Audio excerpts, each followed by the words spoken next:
መርጌታ እንኳን ደህና መጡ። እግዚአብሔር ይመስገን። እንኳን ደህና ቆያችሁኝ። እንኳን ደህና መጡ። ደህና አደሩ።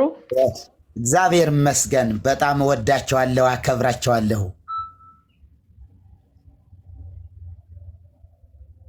ክብር ለኢየሱስ ይሁን። ተባረኩ። አሜን። አሁን እኮ ብፁዕ አባታችን ሆኛለሁ እኮ። አዎ እኮ አውቀናል። መሪ እንኳን ደህና መጣ። እግዚአብሔር ይመስገን። ኤርምዬ ጸጋና ሰላም ይብዛልህ የኔ ወንድም፣ የኔ ጀግና። አሜን አሜን። ለሁላችን ጀግንልን በጣም እግዚአብሔር ክብሩን ይውሰድ። ጀግን። የእግዚአብሔር ኃይል፣ የእግዚአብሔር አቅም፣ የእግዚአብሔር ጉልበት ካንተ ጋር ይሁን የኔ ወንድም። አሜን። ብዙዎች የሚሰሙህ የብዙዎችን ልብ የሚረታ መለኮታዊ እውነት እግዚአብሔር አስታጥቆሃል። በዚህ ደግሞ እንዳትደክም የእግዚአብሔር መለኮታዊ ጸጋ ካንተ ጋር ይሁን። ምድርን የሚገለብጥ አለቆች ነን የሚሉትን ሁሉ የሚያዋርድ ከፍቱን ሾክ እያደረገ ሊቃውንቱ እንዲህ እየተተራመሱ ያሉ አሁን በምታደርገው ትልቅ ዋጋ እየከፈልክ የምታደርገው ነገር እኔ በጣም በጣም በጣም ነው ማደንቀህ የኔ ወንድም። እግዚአብሔር ይባርክህ። ለጌታ ክብር ይሁን፣ ለጌታ ክብር ይሁን እና ተጠቅልሎ ለመንፈስ አሜን አሜን አሜን አሜን። ስለዚህ ምንድነው ርዕሱም እንደሚለው የኦርቶዶክሳውያን መጽሐፍ ቅዱስ ተበርዘዋል ይላል። የመጨረሻ የእውነት እውነት ነው ይሄ። የእውነት እውነት ታውቃላችሁ፣ ከፍ ያለ እውነት ተበርዘዋል። አዎ ተበርዘዋል። አዎ ተበርዘዋል። ቤተ ክርስቲያን ክርስቶስን ለማጣል ክርስቶስን ከትውልድ ልብ ለመንቀል የማታደርገው ነገር የለም። ያማልዳል የሚሉትን ነገሮች ሁሉ አውጥታ አምላክና አባቱና አምላኩ የሚለውን ነገር በሙሉ ነቅላ ወደ መለኮትነት ከፍ ያደረገችው ካራ ናት አሁን። ስለዚህ ሊቀናን የሚሉ ካሉ ይምጡ። ይኸው መጽሐፍ ቅዱሱ በፊታችን ዘርግተነዋል። ማዕዱ ተዘርግተዋል። እንዴት እንደተዋሸ ምን ብለዋቸዋል? ቀይረውታል፣ ተበርዘዋል። እግዚአብሔር አስነሳው የሚለው እንኳ እግዚአብሔርነቱ አስነሳው እየተባለ እንደዚህ ተብሎ እናትመዋለን እያሉ ነው፣ እየዛቱ ነው። ምክንያቱስ አይነኬ የሆነችው የጠፈሯ ንግሥት እንዳትነካባቸው፣ የጠፈሯ ንግሥት እንዳትነካባቸው። መሰረተ ሕይወት ማርያም፣ የሕይወት መሰረት ማርያም ናት አሉ። ወጥንተ መድኃኒት ዘእምቀዲሙ፣ ከጥንትም ጀምሮ መድኃኒት እርሷ ናት ያሉበትን ይህ እንዳይፈርስባቸው ነውና በጣም ኤርሚ በጣም እምወደው በጣም የማከብረው በጣም ምሳሳለት ወንድም ነው። የእውነት እላቸዋለሁ። በጣም እግዚአብሔር ይመስገን። ለዚህ ወንድም ያንዳንዳችን መጸለይ ይጠበቅብናል። መጸለይ ቢያንስ በጸሎት መደገፍ፣ የእግዚአብሔር አቅም የእግዚአብሔር ጉልበት ይዞ እንዲገለጥ በዚህ ጉልበት ሂድ አለው። ለማን ነው እናንተ? ማን ነበረ? ጌዲዮን። አባቶቻችን እንዲህና እንዲያ ብለው የሚተርኩለት አምላክ ወዴት አለ ያለ ጌዲዮን፣ የአባቶቻችን አምላክ። አባቶቻችን እንዲህ የሚለው ምዕራፍ 6 ላይ መሳፍንት ላይ ከዛ ምን አለው? የእግዚአብሔር መልአክ ይለዋል። ከላይ የእግዚአብሔር መልአክ ይለዋል እና ከዛ ምን አለው? በዚህ ጉልበትህ ምን በል ሂድ። ምንድነው ጉልበቱ? የእግዚአብሔር እውቀት፣ እግዚአብሔር ረዳት እንደሆነ ማወቅ፣ እግዚአብሔር አምላክ እንደሆነ ማወቅ። ይሄ ነው ጉልበቱ፣ ሌላ አይነት ጉልበት አይደለም። አባቶቻችን እግዚአብሔር ረዳን የሚሉትን ያለበትን፣ አዎ ዛሬም ረዳት እግዚአብሔር ነው። ረድኤቴ የሰምሃ በእግዚአብሔር፣ ረዳቴ እግዚአብሔር ነው እንዳለ ባሪያው። ስለዚህ በዚህ ጉልበት ምን በላ ሂድ፣ እግዚአብሔርም ተገልጦ ይላል። ከዛ በኋላ የእግዚአብሔር መልአክ ቁጥር 11 ላይ ከዛ ታች ቁጥር 12 ላይ ስትሄድ ደግሞ እግዚአብሔርም ተገልጦ ይለዋል። የእግዚአብሔር ስም ብርኩ። ልክ እንደዚህ በዚህ ጉልበት እንዲሄድ አሁንም በዚህ ጉልበት የብዙዎች እኛም ማናውቃቸው አንዳንድ ሰዎች እንጠይቃለሁ። የሚገርም ነገር ነው እንትን የሚያደርጉት ሰዎች በዚህ ላይ ንገሩኝ ብያቸው ነበርና በጣም የሚገርም ነገር በዚህ ሳምንት በዚህ 15 ቀናት ውስጥ ጌታን የሚቀበሉ ሰዎች በየቸርቹ በዝተዋል። በየቸርቹ ለምን? ይህን ያመጣው ጣጣ ያመጣባቸው የራሳቸው ጣጣ ማርያም መለኮታዊት ናት ያሉበትን ያጸደቁበትን ሊቃውንት ድፍን ሊቃውንት ባሉበት ድፍን ሊቃውንት ሲኖዶሱ ሙሉ ሆኖ ማርያም ካካትልም ነበረ። መለኮታዊ የሆነ ነገር ያቀልጠው ነበረ። በውስጧ ያለ መለኮት ስጋ የለበሰች ብለው ሲያውጁ የምንቆርሰው የምንበላው ስጋና ደም የእርሷ ነው ያሉበት በሊቃውንት ጉባኤ ፊት ነው።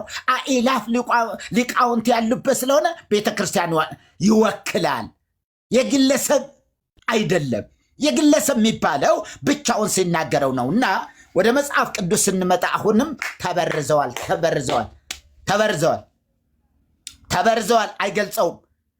የእናቱ ምልጃ እየተባለ ርዕስ እየተሰጠው ዮሐንስ ወንጌል ምዕራፍ የእናቱ ምልጃ። የሚገርም ነገር የድፍረት ጥግ ሄደች እኮ። አወዳደቋ እንደ ባቢሎን ሊሆን ነው። አወዳደቋ የከፋ ይሆናል። ከምትወድቅ ይልቅ እዚያው እንዳለች ተሐድሶ ብታደርግ ደስ ይለን ነበረ። ብትታደስ ደስ ይለን ነበረ። እና ወድቃለች፣ እውነት ነው። ተበርዘዋል፣ እውነት ነው። አይ አልተበረዘም የሚል ካለ ይምጡ ጠጪዎቹ። ለምንድን ነው ምዕመኑ የማይቀደሰው? እህቴ ሊያ በጣም እየተናገረች ነበረ። እውነቷ ነው እኮ እንዴ 20 እና 30 ሺህ ህዝብ ተሰብስቦ እገሌ ይመጣል ሰባኪ እንትና ይመጣል ተብሎ 20-30 ሺህ ህዝብ ተሰብስቦ እዚያ ዙሪያ ላይ የሚመጣው ሰው ለእኛም ጊዜ ስጡና እርሶ ብቻ መድረኩን ያዙት። መርጌታ መልካም። እሺ እንደምን አደሩ? ቆይ ለካ መርጌታ ነው። ተፎ አደርከ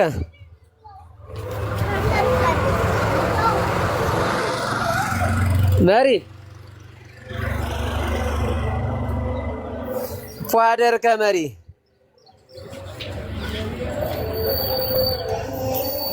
በዚህ አጋጣሚ የሚያስተላልፍልዎት ነገር እይዛ አብይ ነገር ማፉክሙን የሚለውን ነገር ደግሞ ያስቡበት።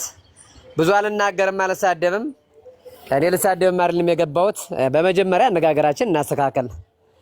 ይሁዳ መልእክት ምዕራፍ 9 ላይ ስንመለከት ስለ ሙሴ ጋር ሰይጣን በተከራከረው ጊዜ የስድብ ቃል ሊናገር አልደፈረም። ቆሻሻ አይባልም፣ ነውር ነው። እኔ ጴንጤ እስካሁን ድረስ ሲሳደብ ሰምቼ አላውቅም። አይደለም ቆይ እወጣለሁ ችግር ነው። እሺ እኔ ሁሉ ነው ወይ አይደለም አባትዬ፣ የተናገሩት ነገር ትክክል አይደለም። ምን አባት ሲናገሩ እናውራ። 5 ደቂቃ ብቻ ነው። ከዛ ይቀጥላሉ። አንድ ደቂቃ አይደለም እሰጠዎታለሁ። ቆይ እንጂ አንድ ደቂቃ ታገሱኝ። እስካሁን እያወሩ ቆይተዋል። ቆይ እርሶ ብቻ የሚያወሩ በዛ ላይ እንዲያወሩ ነው ማለት ነው። አዳምጡኛ። መጀመሪያ ለም ሰው እያዳመጠን ነው። መጀመሪያ ለመነጋገር ቆይ መሪ ይጠብቁ። መጀመሪያ እርሶ እኔ እስካሁን ድረስ ፕሮቴስታንቶች ሲሳደቡ አላየሁኝም። በእውነት ነው የምነግሮት። መጽሐፍ ቅዱስ ነው የሚሰብኩት። እርሶ ግን መርጌታ ምንወት እይጻ አብይ ነገር ማአፉኩም የሚለውን ካፍህ ከአንደበትህ ትልቅ ነገር ወይ መጥፎ ነገር አይወጣ የሚለውን ዘንግተው ቆሻሻ ድርሳናት ገድላት እያሉ ይናገራሉ። ይሄ ስድብ ኃጢአት ነው። መጀመሪያ ይሄን አስተካክለው ነው ከዛን በኋላ መስበክ ያለበት የኔ አባት። ምክንያቱም የሰው ልጅ የተከበረ ነው። ከዚህ ከ22ቱ ስነ ፍጥረት 22ኛው ስነ ፍጥረት የሰው ልጅ የተከበረ ስለሆነ በታች ማለት የሰው ልጅ ህንፃ ነው፣ የክርስቶስ ማደሪያ ነው። ያን ይሄ የክርስቶስን ማደሪያ ህንፃ አያራክሱ፣ ዝቅ አያድርጉ። የፈለገ ነገር ቢሆን ስተት ቢኖርበት ወንጌልን ሰብከው ለመመለስ ይሞክሩ። ከዛ ውጪ በስድብ ማንንም ሊመልሱ አይችሉም። ማንንም ሊያሳምኑ አይችሉም። እኔ እስካሁን ድረስ ብዙ ፕሮቴስታንቶች ጋር እከታተላለሁኝ። ማንም ይሳድ ፕሮቴስታንት አላየሁኝም። የእርሶ ደግሞ ምንድነው ይሄ ስድብ? እንደው ነውር አይደለም እንዴ? ነውር ነው እኮ ዘለፋ። ዝልፎ ለጠቢ መሆኑ ነው እንዴ? ዝልፎ ለጠቢ ምለው ይሄን አይደለም። አባታችንና መርጌታ ነኝ ብፁዕ ነኝ እያሉ ነው እንግዲህ። ሆኖ ችግር የለም መብቶት ነው። ማንንም ይከለክለው የለውም። ግን አይሳደቡ፣ በስነ ስርዓት ይናገሩ ለማለት ፈልጌ ነው። ይቀጥሉ። እሺ ስድብ ኃጢአት ነው። ሰዓት ቃል ትበቆ እንግዲህ ጥበበኛ ነኝ ካሉ ለጠቢብ ሰዓት ቃል ትበቆ ለለባም ሰው አንዲት ቃል ትበቃዋለች ይላል አይደል? ወለዓብድሰ ለእመዘለፍኮ ወገሰጽኮ በምንትን ይሰማዓከ አላ ዘነበረ ያፈቀረከ ይጸልዓከ። መጽሐፈ ምሳሌ ይመስለኛል። መጽሐፈ ምሳሌ ላይ ለጠቢብ ሰዓት ቃል ትበቆ ለለባም ሰው አንዲት ቃል ትበቃዋለች። ወለዓብድሰ ለእመዘለፍኮ ወገሰጽኮ በምንትኑ ይሰማዓከ። ሰነፉን ግን ብትገስጸው ምን ብትለው በምን ይሰማሃል? አላ ዘነበረ ያፈቀረከ ይጸልዓከ። እንዲያውም ይወድህ የነበረውን ምን ይልሃል? ይጠላሃል እንዳሉት ሆነና መጽሐፉ ርዕሶ እዚህ ጋ የኢትዮጵያ የኦርቶዶክሳውያን መጽሐፍ ቅዱስ ተበርዘዋል ይላል። 100% ሲደመር ሌላም ካለው የተበረዘ መጽሐፍ ስለመሆኑ ስለዚህ በገድላት ላይ ይተውት አናንሳው። አሁን የሚጥል በሽታ እንደነበረባቸው አቡነ ሐራ ያውቃሉ? ይኸውልዎት አባትዬ ያውቃሉ ወይ? መጀመሪያ ያውቃሉ? ቆይ አዳምጡኝ። መጀመሪያውን ማለት ስለ ገድላት ይሄን ይመልሱ። የጻድቅ ሰው ጸሎት ያድናል የሚለው አይደለም። ቆይ ማን ነው ጻድቁ? ስለ ገድላት ከሄድን ማን ነው በጻድቁ ወስደው? ጻድቁ ማን ነው? እሺ ገድል ማለት ምን ማለት ነው? ማን ነው ጻድቁ ነው ያልኩት? እሺ እኛውን አቡነ ሐራን አነሱ፣ ስለ ጻድቅ አነሳልኛ። እሺ ገድል ማለት ምን ማለት ነው? አቡነ ሐራ ቆዩኝ። ገድል ተጋድሎ ነው። ገድል ምንድን ነው? ገድል የሚለው ቃል ምንድን ነው? መጀመሪያ ገድል ትርጉሙን ያምጡ። ገድል ቆዩ። ገድል መንፈሳዊ ሩጫ ነው። መንፈሳዊ ተጋድሎ ነው።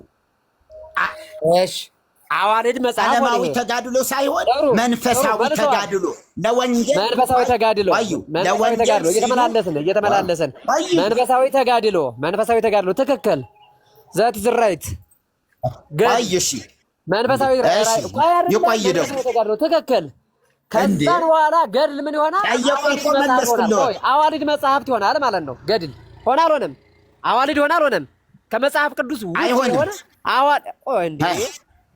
ከመጽሐፍ ቅዱስ ውጪ የሆነ አዋልድ መጽሐፍ ሆነ። ገድል፣ ድርሳናት፣ ታምረ ማርያም ወዘተርፈ እነዚህ ገድላቶች ከመጽሐፍ ቅዱስ ውጪ ናቸው አይደል እንዴ? ሲጠሩ ምን ብለን እንጠራቸዋለን? አዋልድ እንላቸዋለን። አዋልድ ማለት ከመጽሐፍ ቅዱስ ተወልዷል። ለምሳሌ አባትየው መጽሐፍ ቅዱስ ከሆነ እኛ የምንመራበት ሕግና ደንቡ መሰረቱ ልንገሮት። ጌታችን አምላካችን መድኃኒታችን ኢየሱስ ክርስቶስ በማቴዎስ ወንጌል ላይ የተጻፈውን ብራብ አላበላችሁኝም፣ ብጠማ አላጠጣችሁኝም፣ እንግዳ ሆኜ ብመጣ አልተቀበላችሁኝም፣ ብታረዝ አላለበሳችሁኝም የሚለውን እንደገና ደግሞ በገድሉ ወይም ደግሞ እናንተ ገድል እያላችሁ ዝቅ እያደረጋችሁ የምትሉትን ከዛ እንደገና ደግሞ አትናቴዎስ በቅዳሴው ላይ ጌታችን አምላካችን መድኃኒታችን ኢየሱስ ክርስቶስ የተናገረውን እዛው ላይ ይናገረዋል። አንድ ይሄ ነው። ሁለተኛ ገድል የሚባለው ማን ነው? ሌላው እንደገና ይሄ ገድላት ቅዳሴያት ምናምን የምትሉት ቅዳሴው ራሱ ከመጽሐፍ ቅዱስ ውጪ ነው። ከመጀመሪያው እስከ መጨረሻው ድረስ የምነግርህ ስለ ገድልና ስለ ቅዳሴዎች የምነግርህ ነገር በቤተ ክርስቲያን የሚነገሩትን ትክክለኛ ነገሮች ነው የምነግርህ። ያን ስለ ጻድቃን ከእግዚአብሔር ስለተሰጣቸው ጸጋ እንዴት እንደሆነ ራሱን ችለን እናወራለን። ከዛ ውጪ ከአዋልድ ከገድላት መጽሐፎቹ መካከል አንዱ ቅዳሴ ነው። በቅዳሴ ሰዓት እውነቴን ነው የምልህ ከመጀመሪያው እስከ መጨረሻው ድረስ የጳውሎስ መልእክት፣ የሐዋርያ ሥራ፣ ጌታችን አምላካችን መድኃኒታችን ኢየሱስ ክርስቶስ በመዋዕለ ስብከቱ የተናገራቸውን በወንጌል ላይ የተጻፉትን በቅዳሴ ውስጥ የተጻፈው በአዋልድ መጽሐፍት ላይ የተጻፈው ይሄን ነው ቤተክርስቲያን የምታስተላልፈው። አንድ ነገር የምነግራችሁ ነገር በዚሁ አጋጣሚ ማለት ነው። ቆይ ቤቱ ላወጣለሁት ነው። ቆይ አንዴ ኤርሚ አለክ ኤርሚ። እሺ ከሌለ ቄስ ምንድነው የሚደረገው? አሁን እዚህ ጥያቄና መልስ እየተጠየቀ ስለሆነ ከመሪጌታ ጋር በጥያቄና መልስ ነው እንጂ እንደዚህ በረጅም ሰዓት ማውራት አይደለም። የቤቱ ህግ እንደዛ አይደለም። እንደዛ ካልሆነ በቃ እኔ ወርዳለሁ። ቻው። እንደዛ ከሆነ ማለት ነው ካልተረዳዳን ረጅም ሰዓት ወስደን የዘለፈ ስለሆነ ቤተክርስቲያኒቱንም የዘለፈ እየተሳደበ ስለሆነ ነው። እርሶ በጣም እሳቸው እንዳያወሩ ድምጻቸውን እያፈኑ ነው። ስለዚህ እሳቸው ማውራት አለባቸው። ሲጠይቁት ደግሞ አይመልሱም።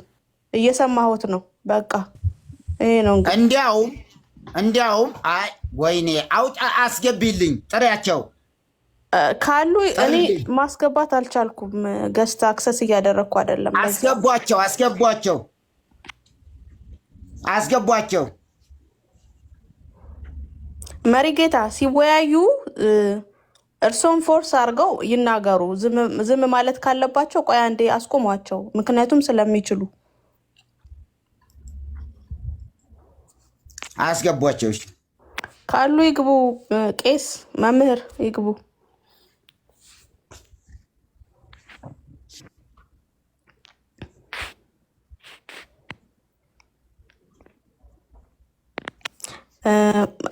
ማን ነው ገስት አክሰስ ማድረግ የሚችለው?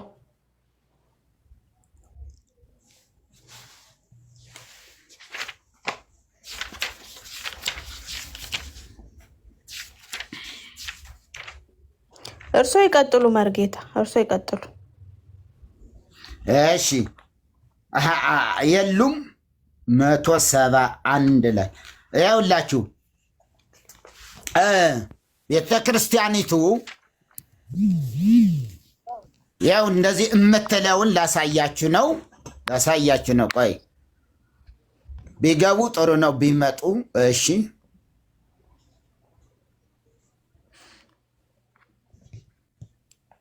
የሉም። እሺ የሉም አሉ እነ ሊያዬና ሆሲ የሉም አሉ።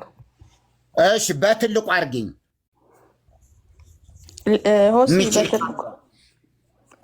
በጣም ጥሩ አያችሁ። ይሄ አሁን በኢትዮጵያ ኦርቶዶክስ ተዋሕዶ ቤተክርስቲያን ትንሣኤ ዘጉባኤ ማተሚያ ቤት ታተመ። ለሶስተኛ ጊዜ ማለት ነው 2012 ዓ.ም ታተመ አዲስ አበባ። ምንም ሌላ ማስረጃም አያስፈልገንም። ሌላ ዝባዝንኬ ማቅረብም አይጠበቅብንም። ያው እዚህ ጋር ስለዚህ ይላል። ስለዚህ ከመጽሐፍ ቅዱስ የወጣ ኃይለ ቃል ያላቸውን መጽሐፍተ ታሪክ የኢትዮጵያ ኦርቶዶክስ ይሄ እንትኑ ነክቸው ነው። እሺ የኢትዮጵያ ኦርቶዶክስ ተዋሕዶ ቤተክርስቲያን ተቀብላለች አንልም። ከአሁን ቀደም አልተቀበለችም፣ ወደፊትም አትቀበልም እንላለን። ከወንጌል ቃል የተለየ አስተያየት ስርዋጽ ያለውን ያልተስማማውን ንባብና ልብ ወለድ ኃይለ ቃል አስፍረው የተገኙ መጻሕፍት ቢኖሩም ልብ በሉ። ምንድነው ያለች ቤተ ክርስቲያን? ምን አለች?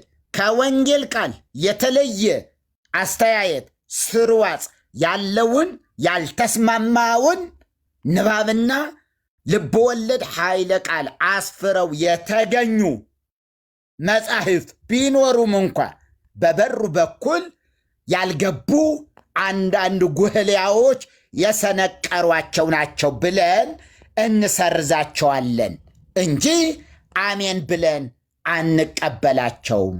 ለምሳሌ አንዳንድ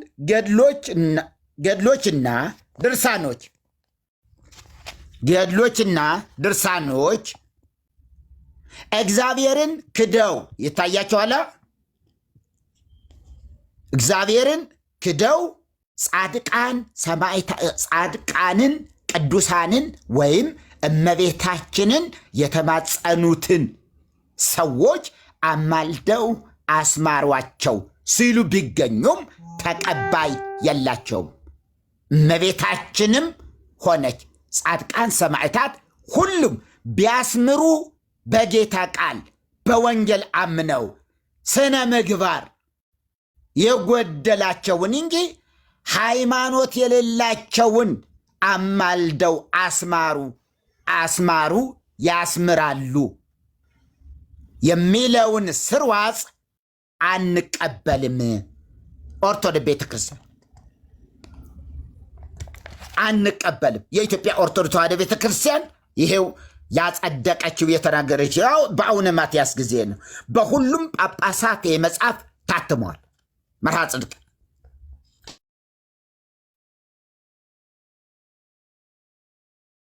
ካድልኝ ተባለ፣ ካደ። አብን ካደዋለ፣ ካደ። ወልድን ካደ። መንፈስ ቅዱስን ካድልኝ አለ፣ ካደ። ማርያም የምትባል ደግሞ አለች ክርስቲያኖች የሚያመልኳት፣ እርሷን ደግሞ ካድልኝ አለ፣ ካደ እርሷንም። እሺ አቡነ ገብረ መንፈስ ቅዱስ የሚሉት አለ፣ እሱን ደግሞ ካድልኝ አሉት አለው ሰይጣን። ካድልኝ አለ። አይ እሱስ በአማላጅነቱ መንግሥተ ሰማያት ያወርሳል ሲባል ሰምቻለሁ፣ እሱንማ አልክድም አለ። በአቡነ ገብረ መንፈስ ቅዱስ ስም ምን አለ? ሞተ። ከዛስ ሰማይ ላይ ሄደው አቡነ ገብረ መንፈስ ቅዱስ በሰጠኝ ቃል ኪዳን ማረዋል። እንዴት ካልብንይት መሃር እንዳለች ማለት ያውጡትና ያንብቡት እሱን አሁን ያሉትን ይኸው የምኑን አሁን የገብረ መንፈስ ቅዱስ ያሉትን የገድለ ገብረ መንፈስ ቅዱስ ማርያምን ያመልኳታል ምናምን የሚለውን ማርያምንም ካደ። ማርያም የምትመለከው ከእግዚአብሔር በላይ የምትመለክ በኢትዮጵያ ኦርቶዶክስ ተዋሕዶ ቤተክርስቲያን መሰረተ ሕይወት ተብሎ የሚነገርላት ማርያም ቤተክርስቲያን መሰረተ ሕይወት ይባላል አይባልም? መሪጌታ ይልቁስ አሁን ያነበቡት በጣም አሪፍ ነበር። ማያስፈልግ እንትኖች ከገቡ እነሱንን አንቀበላቸውም የሚለው የኢትዮጵያ ኦርቶዶክስ እንትን ነው። እሱን ለምን አይቀበሉም? አሁን ያነበቡትን ይሄን ተቀብለዋል። አሁን ያነበቡት እኮ እኛ የምንቀበለው እኮ ነው። ሁላችንም የምንቀበለው ነው ኦርቶዶክሶች። አላስፈላጊ እንትኖች ከመጽሐፍ ቅዱስ ጋር ከመጽሐፍ ቅዱስ ውጭ የሆኑ እግዚአብሔርን ያላማከለ ከሆነ አንቀበለውም። በቃ ሌላ ምን እንደምትፈልጉ አልገባኝም። እግዚአብሔርን የካዱትን በጻድቃን በሰማዕታት ምልጃ አይፈወሱም፣ አይድኑም። እግዚአብሔር የካደ እግዚአብሔርን ሲጀመር ቅዱሳኖች ያመኑትን ነው የሚያማልዱ፣ ላመኑት ነው የሚያማልዱት።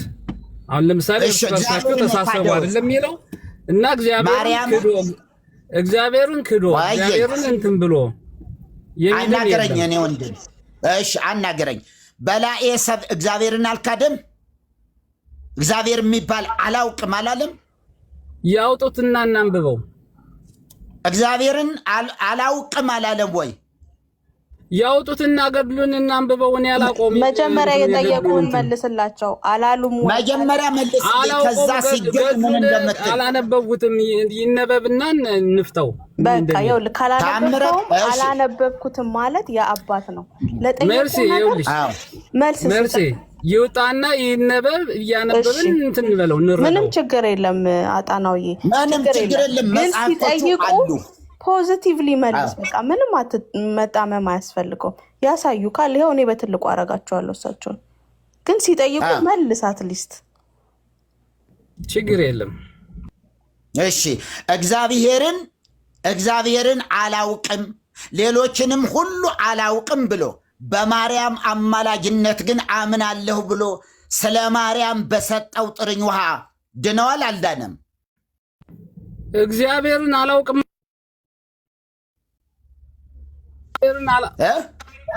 እግዚአብሔርን አላውቅም ማለትና እግዚአብሔርን መካድ የተለያየ እንትን ነው እንዴ? አብን ክዶ ነው እኮ የሚለው ወልድን ክዶ። በቃ እመጣልሃለሁ። እስከዛ በሉ ያምጡትና እናንብበው። ዝም ብለን ወልድን ማለት ያምጡትና እናንብበው። እንደዛ አይሻልም? ኤርሚ አለ እንዴ? ኤርሚ ታምረ ማርያም ኤርሚ አለክ? ኤርሚ ድምጽ ያሰማ። እኔ ግን ጥያቄ አለኝ ለመሪ ጌታ። ቆይ ተረጋጋ።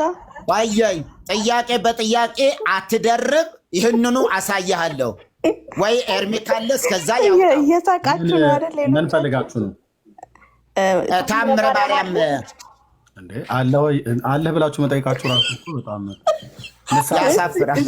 ንስሐ ልትገቡ ይገባል። ድርሳናት ይኖራቸዋል፣ እኛንን የሌለን ምዕራፍ 12 ታምረ ማርያም እናንተ እያነበባችኋቸው ነው። ጥሩ ነው። ሚውት አድርግ በቃ። ኤርሚ አጠናው እየጠይቆ ነው፣ ክፈትለት። ኤርሚና አጠናው ቤቱን ተቀጣጥሩት። ወዴት ሄዱ? በጣም ጥሩ ነው፣ ጥሩ ነው። እንዲህ አይነት ሰዎች ይምጡልን፣ እንዲህ አይነት ሰዎች ይብዙልን። የሚጠይቁ ሰዎች ያላነበቡትን አላነበብኩም የሚሉ፣ የማያውቁትን አላቀውም የሚሉ፣ እስካሳዩኝ የሚሉ እንዲህ አይነት በትህትና የተሞሉ ግን ደግሞ ለማመን ልባቸው ያዘጋጁ። እሺ መሪ ብዙ አትሄድ። በእርግጥ አጣናው ከዚህ በፊት እኔን ሙልጭ እያደረገ ሲሰድበኝ ነበረ። ግን ሰው ወደ ማስተዋል ከተመለሰ ችግር የለውም። ያኔ በስሜት ነው፣ አልቆጣውም፣ አልቀየመውም። እኔም እንደዚህ ሲያደርገኝ ነበር በወቅቱ። አሁን እነሱ እንደሚሆኑት ማለት ነው። ግን ያለ መረጃ እዚህ ቤት አይወራም፣ በመረጃ ላይ የተመሰረተ ነውና። ግን ጥሩ ጥያቄ ነው የጠየቀው ወንድማችን አሳዩ ማለቱ። መረጃው ግን የምታመጡት እግዚአብሔርን የካዱ እግዚአብሔርን እንትን የማይሉ ነው። ያው ቆይ ልናሳይ። ታምረ ማርያም እንግዲህ 4 ነው ያለኝ እኔ፣ አንደኛው ይሄ ነው። 4ቱም ትልልቁ እጄ ላይ አለ።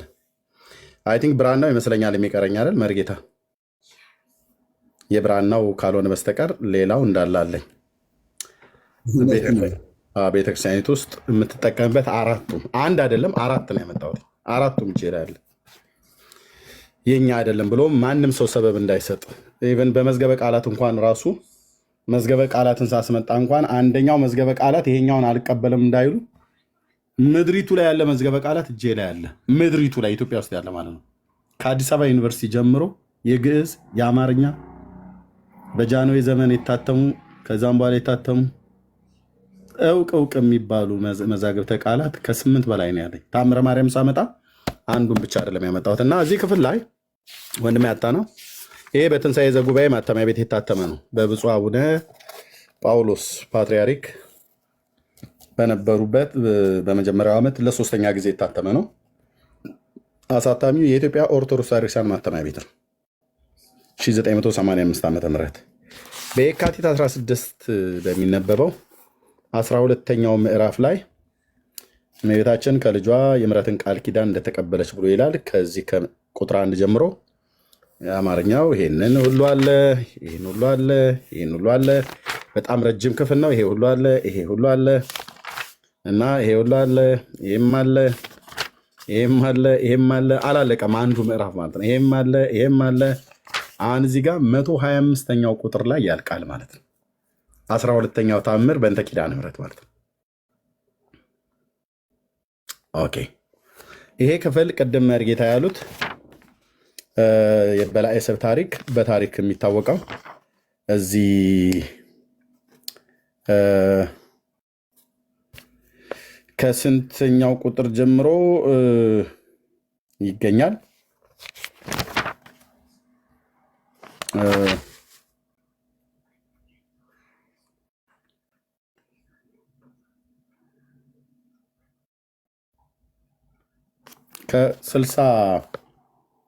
ከ68ኛው ቁጥር ጀምሮ ይታያል። አታና ይታያል አይደል? ማንበብ ልጀምር ስለሆነ ይታየኛል በላይ ይታያል። ኦኬ ኦኬ ኦኬ ኦኬ ኦኬ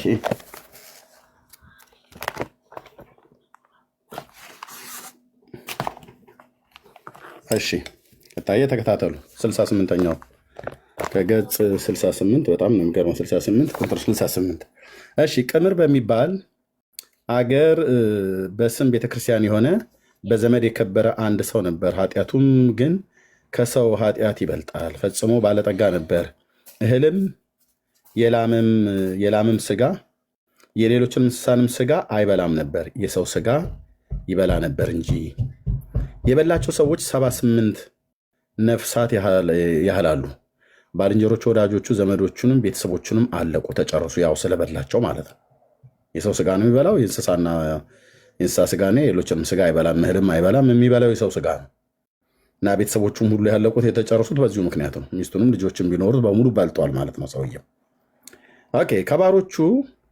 ከባሮቹም እንዳይበላቸው የሸሹ አሉ። ያው ሰራተኞች ነበሩትና እነሱ ሸሽተው አምልጠዋል። ከሁለቱ ልጆቹና ከሚስቱ ጋር ብቻውን ቀረ ይላል። ኦኬ። ልጆቹ አልተበሉም። እዚህ ጋር ሌሎቹ ዘመዶቹ ናቸው። ኦኬ። ቀረ። ይህ ሰው አላዋቂ ሰው እሳቸውንም ሳይቀር በላቸው እንጂ አላዘነላቸውም። ያን ጊዜ ከቤቱ ወጣ። ውሃም ከሚጠጣበት ከአንዲትም ጦር በቀር ከዚያ ሁሉ ብሉ አልወሰደም። ጦሩንም በወርቅ ያጌጠ ነበር። ሲሄድም ገበሬ ሲያርስ አገኘውና ይገድለው ዘንድ ተከተለው፣ ሸመቀበትም። እንዲበረታበትም አውቆ ተወው። ወደ እሱም ሄዶ እንዴት ዋልህ አለው። ሁለተኛም አንዱን በሬ ሽጥልኝ አለው። ገበሬውም ምን ትሰጠኛለህ አለው። በወርቅ መሸባ የያዘውንም ጦሬንም ውሰድ አለው። ገበሬውም ከሁሉ ይልቅ እህል ይሻለኛልና አይሆንም አልሁህ አለው። 3 ጦሮችንም እጨምርልሃለሁ አለው። ሁለተኛውም አይሆንም አለው። በላዔሰብም ሰው በላው ማለት ነው። ገበሬውን ከዚህ አድርበት ዘንድ እስቲ ዋሻ አሳየኝ አለው። በመንገድ እየሄደ ስለነበር ገበሬውም በአጠገብህ እንሆ ቤት አለና ከቤት አታድርምን አለው። በላዔሰብም ሰው በሚያድርበት በቤት አላድርም፣ ነገር ግን የማድርበትን አሳየኝ አለው። ገበሬውም አንተ በዘመድህ የከበረ የአንበርጌን ሰው ትመስለኛለህ አለው። በልቦናህ ግን ክዳትን፣ ሽንገላን የተመላ ነውርና ቅምር በሚባል አገር እንደሚኖር እንደ አንድ ባለጠጋ ትመስላለህ። በላዔሰብም ወዳጄ ሆይ በሱ ለምን ትመስለኛለህ አለው። ያም ገበሬ ዋሻ አሳየው። በላዔሰብንም ውሃ በረዋት ይዞ ሄደ። የውሃ መያዣ ማለት ነው፣ ረዋት የተባለው። ሲዞርም ሁለንተናው በደዌ ስጋ የታመመ ሰው አገኘ። በእጁም የተያዘ እንደሆነ አውቆ ይበላው ዘንድ ወዶ ሳለ በደዌ ምክንያት ጠልቶቶ ሊበላው ያዘው። ያን ሰውዬ መንገድ ላይ እርቦታል። ከዛ በእጁ ይዞታል። ከያዘው በኋላ ግን ደዌ ስላለበት ያው ሰውነቱ ላይ ቁስል፣ ባጭ፣ ፈሳሽ ነገር ስላለ ተወው ማለት ነው፣ ደዌ ስላለበት። ኦኬ። ያም ድሃ ግን ፈጽሞ የተጠማ ነበርና፣ ድሃው ማለት ነው ውሃ ተጠምቶ ነበርና ስለ እግዚአብሔር ብለህ አጠጣኝ አለው። ፈጽሞ ተቆጣው። ሁለተኛም ስለ ጻድቃን፣ ስለ ሰማዕታት፣ ስለ ሰማይና ስለ ምድር ብለህ አጠጣኝ አለው። መልሶም ተቆጣ። ሶስተኛም ፈጣሪያችንን ስለወለደች ስለ እመቤታችን ብለህ ነፍሴ ከስጋዬ ሳትለይ አስቀድመህ አጠጣኝ አለው። በላዔሰብም እስኪ ቃልህን ድገመው አለው። ማንን? ሶስተኛ ላይ ያለውን ማርያም ስትጠራ እግዚአብሔርን ጠራ፣ ተቆጣው። ሰማያትና ምድርን በሰማይና በምድር ለመነው፣ ተቆጣው። ሶስተኛ ግን ፈጣሪያችንን ስለወለደች ስለ እመቤታችን ብለህ ነፍሴ ከስጋዬ ሳትለይ አስቀድመህ አጠጣኝ አለው። በላዔሰብም እስኪ ቃልህን ድገመው አለው። ሁለተኛም ድሃውን አምላክን ስለወለደች ስለ እመቤታችን ስለ ማርያም ብለህ ፈጽመህ አጠጣኝ አልሁ አለው። በላዔሰብም ይህቺ ደግ እንደሆነች በልመናዋ ከሲኦል የምታድን እንደሆነች እኔም ከሕፃንነቴ ጀምሬ ሰምቼ ነበር አለው። ልብ በሉ እዚህ ጋር አሁን አንዱ ትልቁ ትልቁ ወንድሞች ናቶች ትልቁ የታሪክ ተፋልሶ የሚመጣው እግዚአብሔርን በእግዚአብሔር ስም አጠጣኝ ብሎ ሲለው ፈጽሞ ተቆጣው። በሰማይና በምድር ብሎ ሲለው ፈጽሞ ተቆጣው። ከዛ ማርያምን ሲጠራበት እስኪ ድጋማት አለው። ደግመህ እስኪ ንገረኝ ካለው በኋላ ከዛ ሁለተኛም አምላክን በመጀመሪያ ስለ ፈጣሪያችን ብሎ አለው። ከዛ ሁለተኛም ድሃውን አምላክን በወለደች ስለ እመቤታችን ማርያም ብለህ ፈጽመህ አጠጣኝ ብሎ አለው። ከዛ ማርያምን ሲያነሳበት እግዚአብሔር ብሎ ሲል ሲቆጣ፣ ሰማያትና ምድር ብሎ ሲቆጣ ማርያምን ሲያነሳበት የጸሐፊው ተንኮለኝነት የምታዩት በላዔሰብም አለ ይህቺ ደግ እንደሆነችና በልመናዋም ከሲኦል የምታድን እንደሆነች እኔም ከሕፃንነቴ ጀምሬ ሰምቼ ነበር አለው። ስለ ማርያም ሰምቷል፣ ስለ እግዚአብሔር ግን አልሰማም። ጸሐፊው በጣም ብልጥ ነው። ጸሐፊው በጣም ብልጥ ነው። ይሄንን የጻፈ ደብተራ በጣም ብልጥ ነው።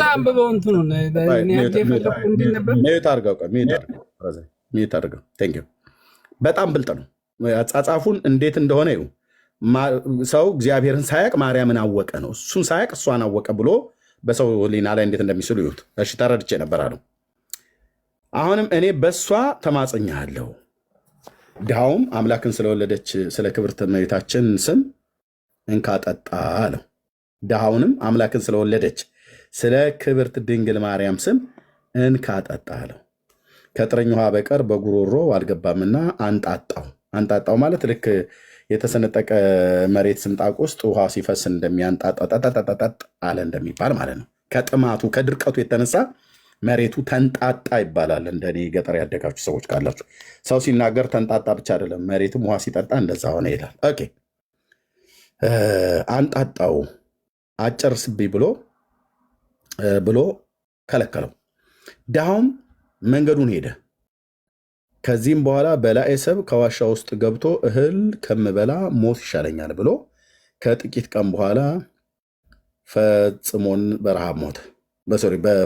ከጥቂት ቀን በኋላ በጽምና በረሃብ ሞተ። በጽምና በረሃብ ሞተ።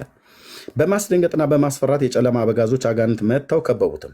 በመቀማትና በግድ ነፍሱን ከስጋው ለዩ። አጋንንቶች መጡና ያው እግዚአብሔርን ክዷል፣ ሰማያትና ምድርን ክዷል እና መጡና አጋንንት ተቀበለው ማለት ነው። ነፍሱን ሞተ ሰውየው። አምላክን የወለደች በድንጋሌ ሥጋ በድንጋሌ ነፍስ የጸናች ክብርት እመቤታችን የሰራው በጎ ስራ ቢኖር ትሻው ዘንድ መጣች አለ ከሞተ በኋላ። እሺ ኦኬ። መላእክትም አምላክን የወለደች በድንጋሌ ሥጋ በድንጋሌ ነፍስ የጸናች ክብርት እመቤታችንን ከሰማይ በታች ከዚህ ሰው ኃጢአት የበለጠ አለን አሏት። መላእክቱ ማለት ነው ማርያም። ከሰማይ በታች እንደዚህ ሰው ኃጢአተኛ አለ እንዴ አሏት ማርያም።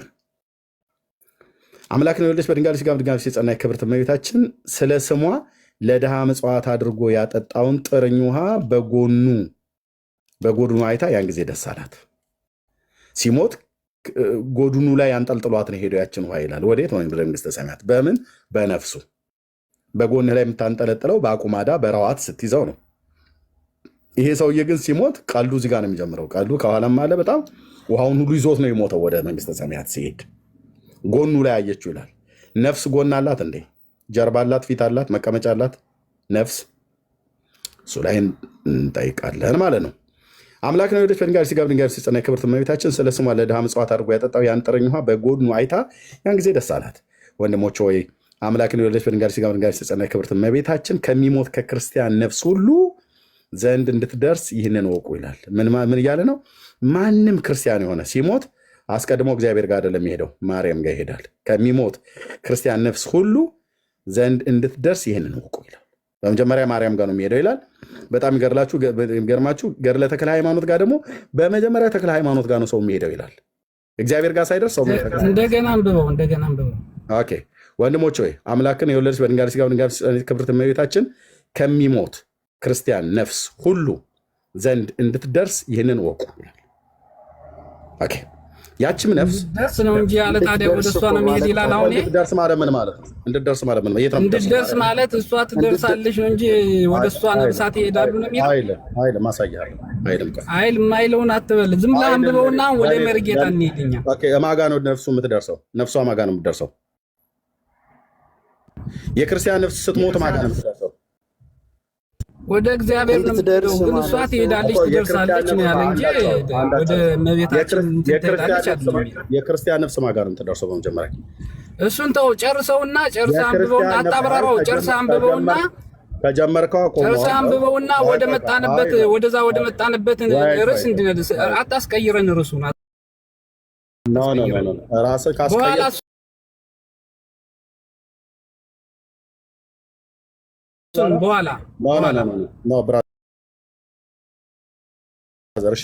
በኋላ መጀመሪያ በርጌታ ያለውን ጋር እንጨርስ። አንተ ጋር አይደለም አሁን አንብልን አይደለም ያልነው፣ አንብልን ነው ወደዚህ የመጣ ነው አይደል? አድመጣይ ብራዘር፣ ይሄንን አንተ ሚዩት አርጋታ ነው ካልመለስ እና ዲሜትሮስ መልስ ይሄንን ክርስቲያን ነፍስ የት ነው የምትደርሰው? መጀመሪያ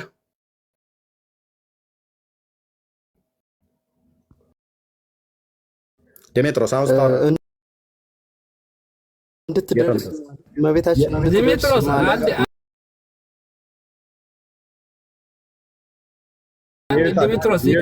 ዲሜጥሮስ አታና ሚዩት አድርገህ አታና ሚዩት አድርገህ ክርስቲያን ነው።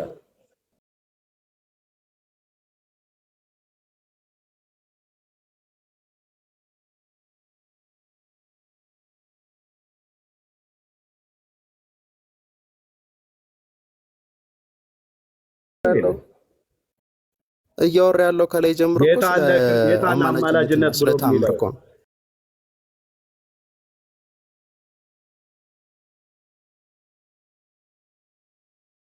አድምጠኝ። አማላጅነት ብሎ የሚለው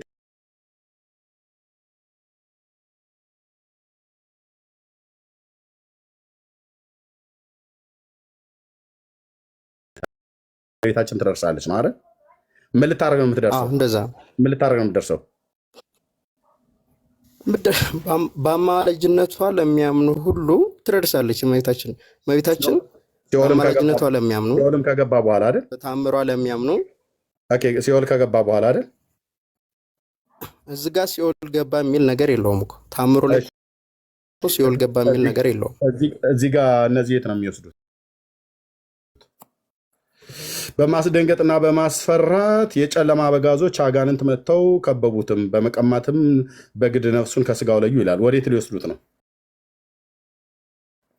የጨለማ አበጋዞች ማለት ዲያብሎስና ሰራዊቱ ናቸው አይደል? በመውሰድ ላይ እያሉ ነው እንጂ ሲኦል ላይ ገቡ። የት ነው የሚወስዱት? እነዚህ የጨለማ ወደ ሲኦል ሊወስዱት ባሉ ሰዓት ነው ማለት ወደ ሲኦል ሊሄዱ ባለ ሰዓት ነው እንጂ ሲኦል ውስጥ ናቸው የሚል ነገር የለም እዚህ ጋር። ኦኬ። ስለዚህ ማርያም ከጨለማው አበጋዞች ከአጋንንት እጅ ነፍሳትን ትነጥቃለች እያላችሁ ነው?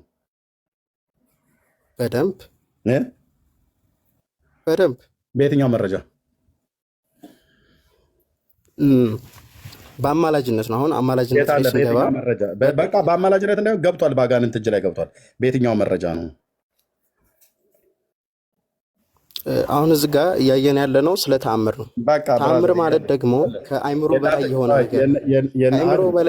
ነገር አድምጠኝ። ይሄ ከአይምሮ በላይ የሆነ ውሸት እንጂ ከአይምሮ በላይ የሆነ ተአምር አይደለም። ለጊዜው ይቆየን። አሁን ዋናው ላይ እንሂድ። ያው ዋናውም ስለሆነ ማለት ነው። ይሄ ከአይምሮ በላይ የሆነ ውሸት ነው እንጂ ከአይምሮ በላይ የሆነ ተአምር አይደለም። እቺ ያችንም ነፍስ በመፍራትና በመንቀጥቀጥ ከእግዚአብሔር ፊት አደረሷት። ኦኬ። ያቺን ነፍስ ለቅሶ ጥርስ ማፋጨት ወዳለበት ቦታ ውሰዷት የሚል ቃል ወጣ ይላል። የዛ ሰው የበላተኛው ነፍስ ማለት ነው አይደል? ማነው ውሰዷት ብሎ ያለው? ወንድሜ ዲሜጥሮስ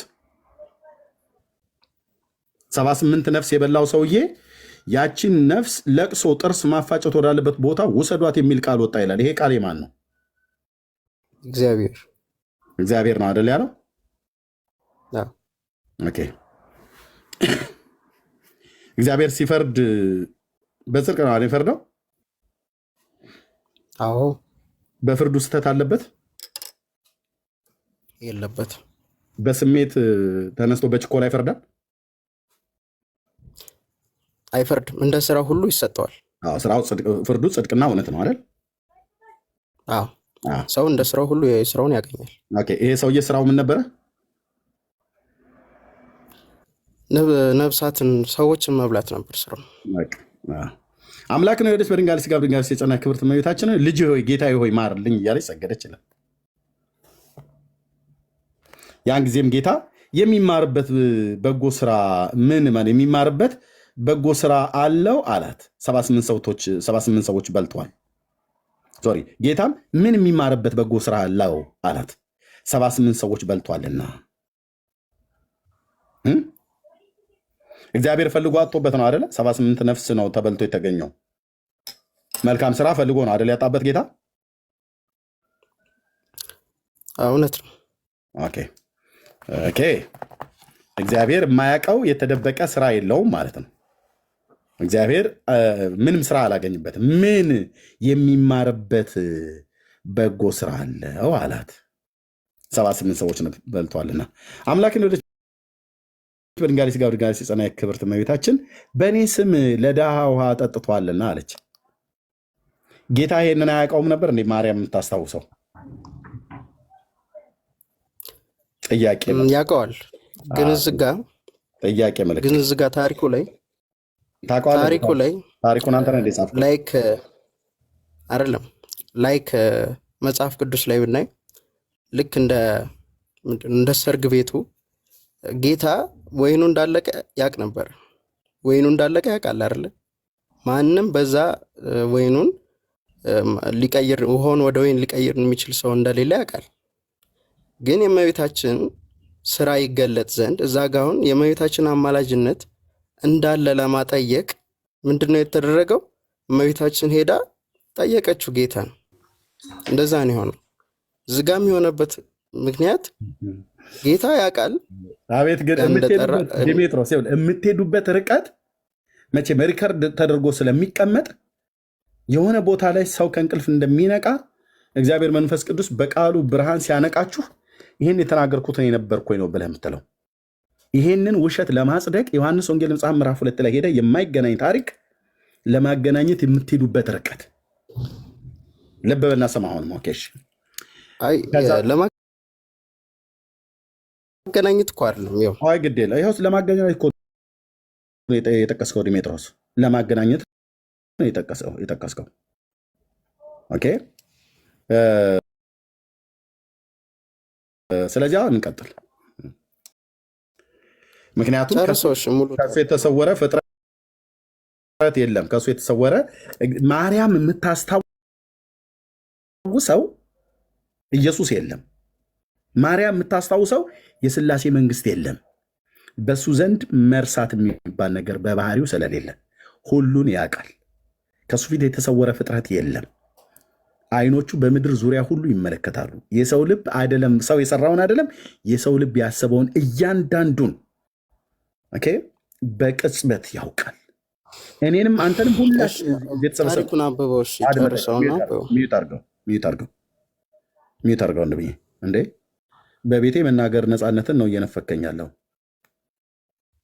ሚዩት አድርገው ዲሜጥሮስ።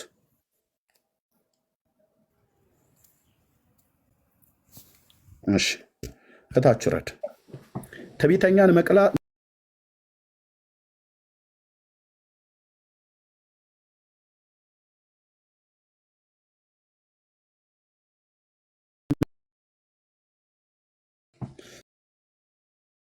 ስለዚህ ምንድነው እግዚአብሔር ፊት የተሰወረ ፍጥረት የለም። እግዚአብሔር ረስቶት ማርያም የምታስታውሰው የለም።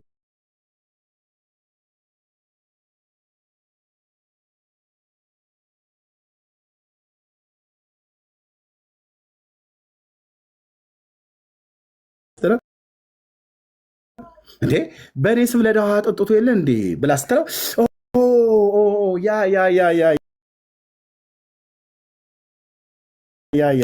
አስታወስኩ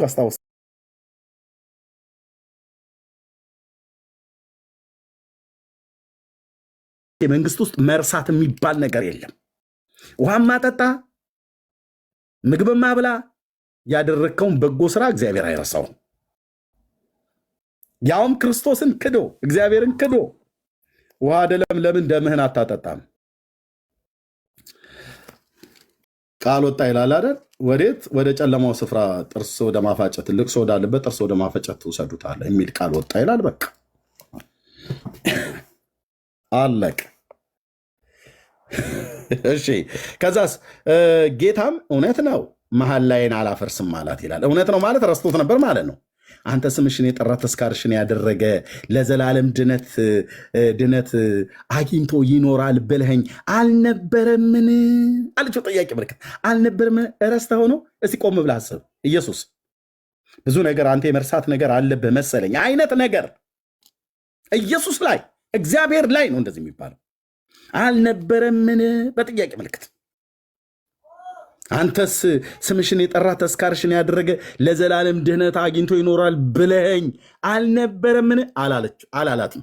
መድኃኔዓለም ክርስቶስ ምስክር ነው። አላላትም። ማን ይህንን ያለው? የኦርቶዶክስ ደብተራዎች ምን ለማድረግ ብለው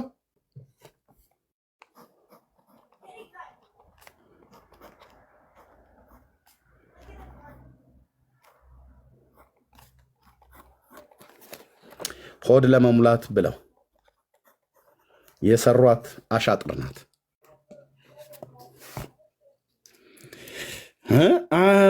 አልነበረም ምን ስትለው ጌታም እውነት ነው መሀል ላይን አላፈርስም አላት።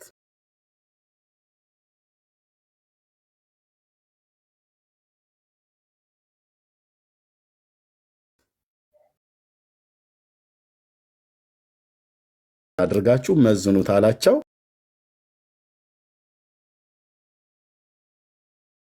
መዘኑት። ረስተኸው ነው? ላስታውሰሃ አንተ ስምሽን የጠራ ተስካርሽን ያደረገ የዘላለም ድነት አግኝቶ ይኖራል ብለኸኝ አልነበረምን? ጥያቄ ምልክት። ረስተኸው ነው? ላስታውስህ አለችው። ከዛስ ጌታን ስታስታውሰው ጌታም እውነት ነው መሀል ላይን አላፈርስም አላት። ይህንን ቅርሻታችሁን ታወጣለህ አልኩ ብራዘር፣ ታወጣላችሁ። አሁን የተነካው ከፍ ያለው ልዑል ስለሆነ ባለ ቦርጫም ባለ ጢማም ጳጳስ፣ ፓትርያርክ፣ ቆሞስ፣ መምህር፣ ቄስ፣ ዲያቆን፣ ምእንመን፣ መላእክት ማንንም ቢሆን አንፈራም። እንፈጠፍጥልሃለን ማለት ነው። እንዲህ አይነቱን ተረት በአፍጢሙ እንደፈዋለን ማለት ነው። ያለ ገላጋይ አንተ ታች ኮፒ ሊንክና ሼር ታብ እያደረግ ትሰማለህ ማለት ነው። ያለ አማራጭ እሱ ነው። የተቀለደው በማ ላይ ነው? በጌታ ክብር ላይ ነው። አይ እሱን ስትነካ ውስጤ የተቀበልኩት መንፈስ በጣም አልኩ በጣም ይቆጣል። ጌታን ስትነካ ጌታን ስታቃልል እናቃልልልሃለን አልኩ። ጌታን የሚያቃልል መልአክ እንኳን ካለ ያን መልአክ እናቃልለዋለን። ጌታን የሚያቃልል ነቢይ፣ ሐዋርያ፣ ጻድቅ ማንም ቢሆን እሱን እናቃልለዋለን። እሱ የቀለለ ይሆናል። ጌታስ ለዘላለም የተፈራነ የተመሰገነ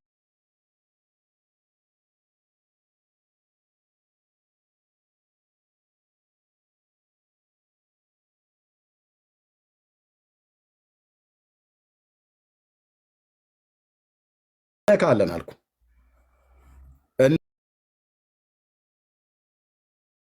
እንደ ዳዊት ድንጋዩን ከዛዝ መላእክትን አምጡልኝ አለ። መዝኑት አላቸው። ማርያም እዚህ ጋር አለችልህ። ጌታ እዚህ አለ። ውሃው አለ። በላይ ሰብ ያጠጣው ለዛ ሰው 78ቱ ነፍስ የተበሉት አሉ። ሚካኤልን ጌታ ምን አለው? ሚካኤልን ንሳ ሚዛን አምጣልኝ አለው። ለምን? ውሃውንና 78ቱን ነፍስ መዝንልኝ። ሳይመዘንልህ አታውቅም እንዴ ጌታ? አንተ ውሃና ነፍስ ተመዝኖ አታውቅም? እንኳን ጌታ አይደለም እኔ እንኳን አውቃለሁ። አንተ በስላሴ መልክና አምሳል የተፈጠርኩ ከውሃና ከ78 ነፍስ 78 ሰዎች እና ጥርኝ ውሃ ጥንጥዬ ውሃ ማለት ነው። ጠብታ የምታክል እና ይህንን ጌታ ይህንን ውሃውና 78 ነፍስ መለየት አቅቶት ምን አምጡልኝ አለ? መላእክትንም ሚዛን አምጥታችሁ አለ እንዴ? ሲጀምር እዛ ሚዛን የተቀጠቀጠ ባሌስትራ አለ። ስለ እናቴ ስም ያጠጣውን ውሃ በአንድ ሚዛን እነዚህንም 78 ነፍሳት በአንድ ሚዛን አድርጋችሁ መዝኑት አላቸው። ለምን? የነገሩን እውነተኝነት መለየት ስለተሳነው ጌታ በኦርቶዶክስ ትምህርት የነገሩን እውነተኝነት መለየት ስለተሳነው የውሃውን ክብደትና የነፍሳቱን ቅለት ወይ የነፍሳቱን ክብደትና የውሃውን ቅለት መለየት አቃተው። መለየት ስላቃተው ባሌስትራ ብረት አምጣና እፊት ለፊቴ ቆመህ 78ቱን ነፍስ በአንድ በኩል ውሃውን በአንድ በኩል አድርጋ መዝንልኛል። ሲመዝንስ ይሄ እኮ ልም ያለ እኮ ሰይጣናዊ እኮ ነው የሆነ እኮ ትምህርት ነው። ሰይጣናዊ ምንድን ነው ያልከኝ? ይሄ እኮ ማለት ጌታን እኮ መሳደብ እኮ ማለት ነው። ይሄ ማለት እግዚአብሔር አምላክ የሰው ልብ የሚያስበውን ያውቃል፣ ልብና ኩላሊትን ይመረምራል፣ ነገር ሁሉ በፊቱ የተራቆተና ሁሉ የተገለጠ ነው ብሎ የሚለው የእግዚአብሔርን ቃል የሚጻረር እግዚአብሔርን ባሌስትራ ብረት፣ የተቀጠቀጠ ብረት ሲጀምር ቅዱስ ሚካኤል እጁ ላይ የለውም። ጎዶሮን የተባለ የጣሊያን ሀገር ያለ ጳጳስ ከሆነ ቄስ ጋር ተጣልቶ የተሰራ ፎቶ ነው። ሚኒስከርት ፎቶ የለበሰው የሚካኤል ፎቶ ብላችሁ ያላችሁት ወጣ እኮ የአባባ ጎዶሮኒ ፎቶ መሆኑ እኮ ተረጋገጠ። ቅዱስ ሚካኤል አንተ ቀዊም የቅድመ ስልከ ሶባ ወትርስ ኢለ እያልክ የምታድረው የአባባ ጎዶሮኒ ፎቶ ነው። ቄሱና ጳጳሱ በነገር ተጠማምደው ጳጳሱን እንዲህ አድርጎ የሳለበት ፎቶ ሆኖ እኮ ተገኘ። በዘማሪ ዳጊ እጅ ጣለው የአባባ ጎዶሮኒ ፎቶ ማለት ነው። ሚኒስከርት የለበሰው ሚካኤል ፎቶ በሎ ተብሎ የተባለ የራሳችሁ ልጆች ጎርጉሮ አወጡት። ግልጽ አይደለም እንዴ? ገና ይመጣልሃል። የና አብዱል መሲድ እንማን የና አብዱል መጂድ ፎቶ ይመጣልሃል። አንተ በረከታቸው የደረብር እያልክ መሳም ብቻ ነው ያንተ ስራ። አባባ ጎዶሮኒ አባባ መኮሮኒ እያሉ ያመጡልሃል። ጥምዝ መኮሮኒ መሰለ የጫጨ ሽማግሌ አምጥተው በረከታቸው ይደርብህ ይልሃል። እንደ ቆራሌው ካገኘህበት ሰብስበህ አታምታታም ስለ ብራዘር እዚህ አታምታታም። አባባ ጎዶሮኒ አባባ መኮሮኒ ይልሃል። ጥምዝ አሮጊት ያመጣልሃል። እድሜያ ሁሉ ስትቀልድ የኖረች ወገቧ እንደዚህ እንደ ከዘራ የዞረ ማለት ነው። ፍጹም ስጦታ በጎ በረከት ከሰማያት አባት እኮ ነው፣ ከሰማያት ከእግዚአብሔር ዘንድ ይወርዳሉ ይላል በያዕቆብ መልእክት ላይ። ከብርሃናት አባት ከሰማያት ይወርዳሉ ነው ያለው እንጂ ከሆነች አሮጊት በረከት ትቀበላለህ የሚባል የለም። የቅቤ ቅል ካለ ታውርስሽ አያትሽ፣ እሱን ከሆነ ብለሽ የምትይው እና ምን ይሉልሃል? አንተ መንፈሴን በጣም ነው የሚያበሳጨው እኮ አልኩ። ጳውሎስ መንፈሱ ብስጭት አለበት ይላል። ኢየሱስ እኮ ጌታ ነው። ሚካኤልን ንሳ አለው። ከዛ ውሃውና 78ቱ ነፍስ መዘንልኝ። ከዛስ ከ78 ነፍስ ያጠረኝ ውሃ መዘነ ይልሃል። ዋት 78 ሰዎች ተበልተው የ78 ሰዎች ነፍሳት ያለ ኃጢአታቸው ተበልተው በዚህ ጭራቅ ሰውዬ ማለት ነው። እናስ ውሃውና 78ቱ ነፍስ ተመዘኑ። ሚካኤል አምጥቶ ሚዛኑ በስላሴ ፊት መዘኑ። ከዛስ ሚዛኑ ውሃው እንዲመዝን አደረገ። 78ቱ ነፍስ ተመዘኑ። ያለ ኃጢአታቸውም ተበልተው የተመዘነ ወዴት ነው የሚሄደው? ወደ ሲኦል። የመዘነስ ወደ ገነት። በጣም የሚገርመው በአብነት ትምህርት ቤት ሁሉ ጭምር ሳይቀር ይህን ሲናገሩ እመቤታችን የዚህ ሰውዬ ውሃ ያጠጣው እንዲመዝን እሱ ባለበት በጥላው በኩል ጭንቅላቷን እንዲጋደል ላረገችና ጥላዋን ጣል ስታረግበት በእሷ በኩል መዘነ። ይሄ ማለት ምን ማለት ነው? ኮራፕሽን አለ ማለት ነው። የት? በሰማያት የስላሴ ፍርድ እንኳን በሙስናና በኮራፕሽን ይዛባል ብላ ትላለች ኦርቶዶክስ ተዋህዶ። ምን ይሳናታል ቺ ቅድስት ኩላዊት ብሎ ይላል። ተረታም ትውልድ የስላሴን መንግስት የስላሴን ፍርድ ልታዛባ ጥላዋን እንዲጣል አደረገች ብሎ በቅኔ ትምህርት ቤት ይተረካል። ያ 78 ነፍስ ሳይሆን ያ ጥርኝ ውሃ መዘነ። ከዛስ ያቺ ነፍስ አምላክን በወለደች በድንጋሌ ስጋ በድንጋሌ በጸና የክብርት እመቤታችን አማላጅነት ድና መንግስተ ሰማያት ገባች። ሽፍታው ለምን? ይሄን ውሃ ስላጠጣ። እሱ መንግስተ ሰማያት ሲገባ እነዚህ ያለ ኃጢአታቸው የተበሉ 78 ነፍስ ሲኦል ገቧ። ያለ ኃጢአታቸው ተበልተው። አዎ እናስ ሚዛኑም ላይ እነሱ መመዘን ሲገባቸው ምን እያሉ ነው? እግዚአብሔር ከሰው ነፍስ ይልቅ ውሃ ይበጥበታል። ውሃ ጠጡ ነው፣ ጠላ ጠጡ ነው። በቃ ይኸው ነው፣ ጠላ ጠጡ ነው። ቤቱ እኮ የኖርንበት ነው ብራዘርዬ። ቦርጭ እስክናወጣ ድረስ ነው የጠጣ ነው። ቦርጭ እስክናወጣ ድረስ ነው የበላ ነው። የነሜቴን ወጥና ደጀ ሰላም ተስካር የሙት ዓመት መታሰቢያ ዝክርና ምን የማይበላ ነገር አለ? አታምታታም ስል ብራዘር ይህንን ውሸት እኔ ፊት አጽድቃው አንተ እውነት ልታደርገው አትችልም። የሰራዊት ጌታ እግዚአብሔር ረገጥ አድርጓል ማለት ነው። አንተ እዚህ ትተራመሳለህ። ከላይ አባቶች ሰምተዋል። ጥራት ይጎላቸዋል መጽሐፍቶቻችን ብለዋል። ጥራት ከጎደላቸው ምንድናቸው ማለት ነው? ቆሻሻ ናቸው ማለት ነው። መርጌታ ቅድም ያለው መጽሐፍቶቹ ነው ቆሻሻ ነው ብሎ ያለው ምክንያቱስ ቆሻሻ ታሪክ ስለያዙ። እንዴት እግዚአብሔር አምላክን ይሳደባሉ? ምን ብለው? እግዚአብሔር ውሃና የሰውን ነፍስ መለየት አቅቶት 78 ነፍስና አንድ ጥሩኝ ውሃ መለየት አቅቶት ሚካኤልም ሚዛን አምጣሊ ብሎ ባሌስትራ ላይ ተንጠልጥሎለት እሱ ነው የሚያውቀው። አብ ወልድ መንፈስ ቅዱስ። እኔ ፊት አትቀልድበትም ስለ በጌታዬ ላይ ይኸው መድኃኔዓለም ይፋረደኝ ስልህ የኤልያስ አምላክ ይፋረደኝ። እንደ ባኦል ነቢያት እናንተን ባናርድ የስተት ትምህርታችሁን ግን እናርደዋለን። በእግዚአብሔር ቃል ሰይፍ ማለት ነው። እናንተ ትድኑ ዘንድ ሐሰት እና የሐሰት ትምህርት በእግዚአብሔር ቃል ሰይፍ በዕብራውያን መጽሐፍ ምዕራፍ 4 ቁጥር 12 እና 13 ላይ የእግዚአብሔር ቃል በሁለት ወገን የተሳለ ስለታም ሰይፍ ነው ይላል። ይህንን ሐሰት እናርደዋለን አልኩ ያለ ርኅራኄ። ይህንን ኤልያስ ሰዎቹን ያረደው ተረታ ተረትና ኮተታ ኮተት አልኩ። በቀርሜሎስ ተራራ ጫፍ ላይ ቆሞ በሕያው አምላክ በእግዚአብሔር ፊት የተወራረደ የዛ ነቢይ አምላክ ይፋረደኝ አልኩ። ይፋረደኝ አልኩ።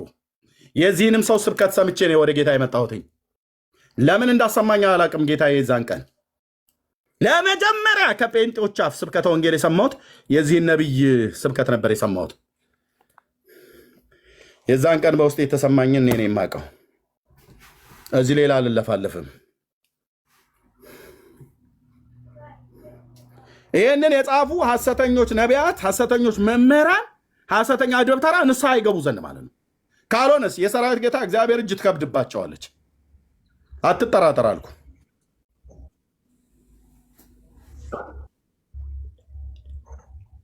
ውሃ ከሰው በላይ መዘነ ይለዋል። ውሃ ከሰው በላይ መዘነ። እግዚአብሔር ከሰው በላይ ውሃ ነው የሚበልጥበት ብላ ትላለች። በኦርቶዶክስ ተዋሕዶ ቤተክርስቲያን ውሃ ነው የሚበልጠው፣ 78 ነፍስ ግን አይበልጥም ነው የሚሉ። ለውሃ ስፍራ አላቸው፣ ለሰው ግን ስፍራ የላቸውም። ትምህርታቸውም ይህን መጽሐፍ የሚያስተምረን ይህን ነው። እግዚአብሔር በመልኩና በአምሳሉ የፈጠረው ትውልድ ላይ እግዚአብሔር በመልኩና በአምሳሉ በፈጠረው ትውልድ ላይ እንዲህ አይነት አንድ ተራ ንስሐ ያልገባ ንስሐ እንኳን አልገባም ስለበላቸው ሰዎች፣ ስለገደላቸው ሰዎች፣ ስላረዳቸው ሰዎች፣ ስለ 78 ሰዎች ይሄ ሰውዬ ንስሐ አልገባም። ንስሐ ሳትገባ የሰራዊት ጌታ ቅዱስ እግዚአብሔር አብ ለዘላለም ከኃይሉ ክብር ርቀህ በምትቀጣበት የእሳት ባህር ውስጥ ድቅድቅ ጨለማ ተዘጋጅቶልሃል። ከኃይሉ ክብር ርቀህ በዘላለም ጥፋት በምትቀጣበት ስፍራ ትሄዳለህ እንጂ ሚካኤልን ጠርቶ ሚዛን አምጣልኝ፣ በዚጋ ውሃውን በዚጋ ነፍሷን አድርጋችሁ መዝኑ፣ ማርያም ጥላዋን ጣለች፣ ለምን ሄዳ ላው ላይ ያልሞላውን ይሰጡሃል። እሱ እኮ በደጉ ዘመን ነው እንደውም ትክክለኛ ፍርድ ትክክለኛ ሚዛን የተባለው እየቋጠሩ እየጨመሩ እያስረዘሙ ምናምን ነገር እያሉ ማለት ነው። እዛ ሚካኤልን ሚዛን አምጡልኝ ዋት ነው እንዴ? እግዚአብሔር ለካ ዱቄት በሚዛን እንደሚለካ ሰዎች እንደሚለኩት እየለካ እሲ ጠጋ ጠጋ አድርገው ሚዛኑን መታ መታ አድርገው መታ መታ ትንሽ ትንሽ ትንሽ ወደዚህ ትንሽ እንትን በለው። የወፍጮ ቤት ትይዝላችኋል ያለ ሚዛን ነካ ነካ ነካ ነካ እናደርጋታለን። ትልቁ ሚዛን ማለት ነው። ቆይ አንድ አፍታ ቆሞ ሴንተር ላይ ሆነ ውሃ ልኩ ትክክል ነው ምናምን እንደዚህ ያለ እግዚአብሔር ዞር በል ዘማዊና ጠማማ ትውልድ አምላኬ እንደዚህ አይፈርድም። በጽድቅ ይፈርዳል። ጠጋ ጠጋ አድርገው ምታው። ትንሽ ቀረው ሚካኤል ትንሽ በጣቷ በትንሿ ጣትህ እንዲህ ትንሽ ነካ አድርገው። ኖ ሄደ በጣም አስጠጋው። እንትን አልኩ በጣም አበዛው። ትንሽ ጠጋ አድርገው መልሰውና ሄደ አትቸኩል ብዬ ስልህ እያለ እግዚአብሔር እንዲህ አይመዝንም። አንተ ጠማማ ትውልድ ንስሐ ግቡ። አይመዝንም። ስድብ ነው ይሄ ለእግዚአብሔር። ሙልጭ አድርጎ እግዚአብሔር መሳደብ ነው። ንስሐ ነው የሚያስፈልጋችሁ። እንዲህ አይነት በልገና አንጸፈ ስታበቃ ደግሞ አንተም ብሎ ጌታ እኛ ያለ ጌታ ማናለ ትለኛለህ እንዴ? የት ታውቁትና አይኑ እንደምታይ አይፈርድም፣ ጆሮም እንደሚሰማ አይበይንም። ለምድር የዋሃን በጽድቅ ይፈርዳል። የአብርሃም አምላክ ስም ይባርክ። በጽድቅ ይፈርዳል። ለምድር ትሑታን ይበይናል። ኦ የኔ አባት፣ ኦ የኔ ጌታ ለዘላለም ስም ይባረክ። የት ነን ብሎ የሚለው ኤርምያስ የሚለው ና የኛ ነብይ፣ ና የኔ ነብይ፣ ና የኛ ነብይ። ከእሴይ ግንድ በትር ይወጣል፣ ከስሩም ቁጥቋጥ ያፈራል። የእግዚአብሔር መንፈስ፣ የጥበብና የማስተዋል መንፈስ፣ ሃሌሉያ፣ የምክርና የኃይል መንፈስ፣ የእውቀትና እግዚአብሔርን የመፍራት መንፈስ ያርፍበታል። ስለዚህ እግዚአብሔርን በመፍራት ደስታውን ያያል። ዓይኑም እንደምታይ አይፈርድም፣ ጆሮም እንደምሰማ አይበይንም። ለምድር የዋሆች በጽድቅ ይፈርዳል። በጽድቅ ይፈርዳል፣ በቅንነት ይበይናል። በአፉ በትር ምድርን ይመታል፣ በከንፈሩ እስትንፋስ ክፉዎችን ይገድላል። ምክንያቱስ የወገቡ መታጠቂያ ጽድቅ፣ ጽድቅ፣ ጽድቅ፣ የእግዚአብሔር ጽድቅ፣ የወገቡ መታጠቂያ ጽድቅ፣ የወገቡ መቀነት ታማኝነት ይሆናል። ማነ? መሲሁ፣ መሲሁ፣ መሲሁ፣ የዳዊት ልጅ የእግዚአብሔር ልጅ መሲሁ፣ ከድንግል የተወለደው የአብርሃም ልጅ መሲሁ። ሌላኛው ነቢይ ምን ይላል? ምን ይላል ሌላኛው ነቢይ? ና አባቶቼ ላስቆጥር። አንተ አባ እንትና ትለኛለህ እንዴ? አባ እንትና አቡነ እንትና ትለኛለህ? ወደዛ ዞር ታደርጋለህ። ይሄን የአረብ ሽማግሌና አገር በቀል አሮጊትና ሽማግሌዎች ማለት ነው። እነሱን ጥግ ታደርጋለህ። ካልሆነ እኔ ጠርጌ ከጎዳና ላይ በእግዚአብሔር ቃል አስወግድልሃለሁ። እንዲህ ይላል። ምን ትላለህ ኤርምያስ?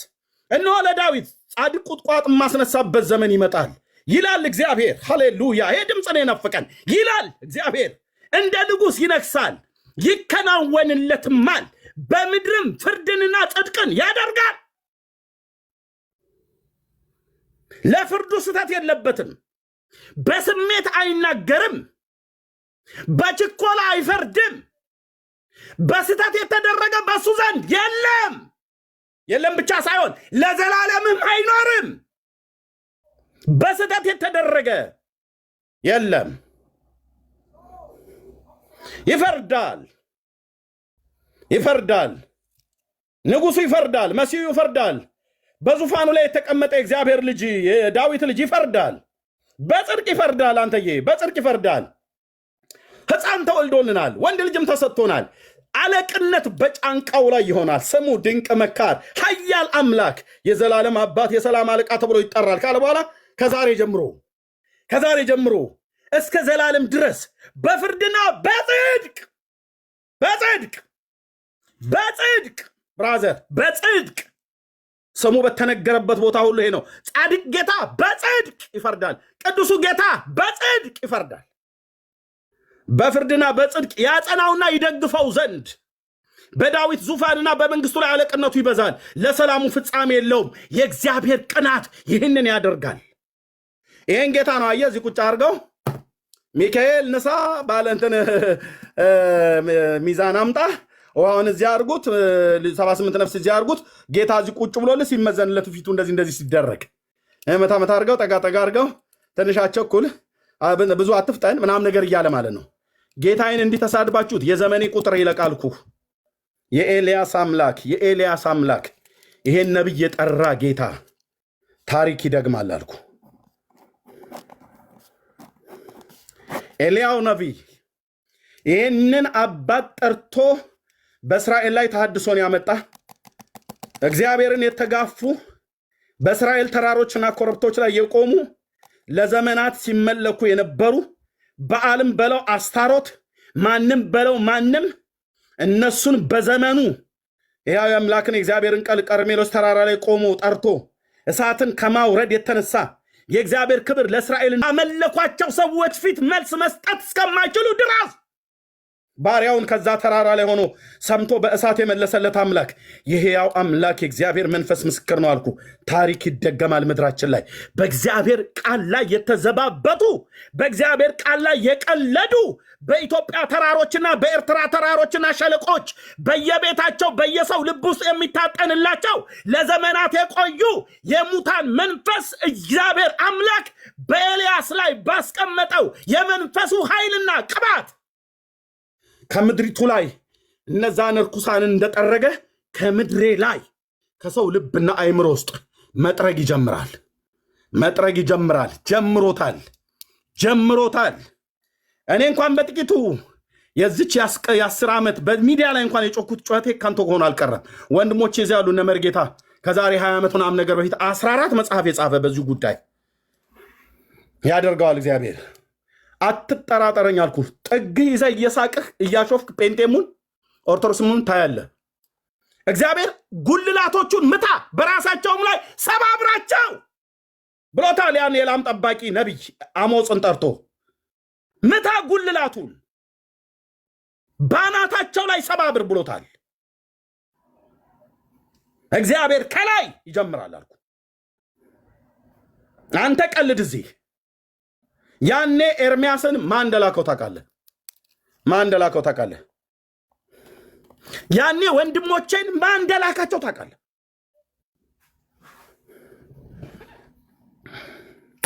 ማን እንደላካቸው ታውቃለህ?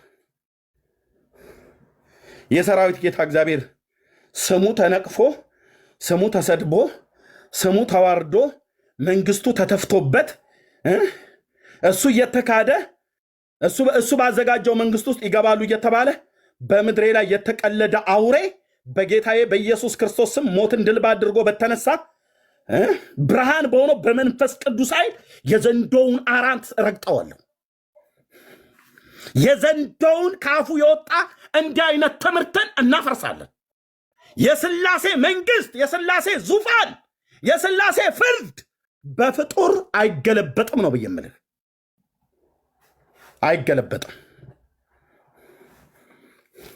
ታያለህ አልኩ። ፉከራ አይደለም።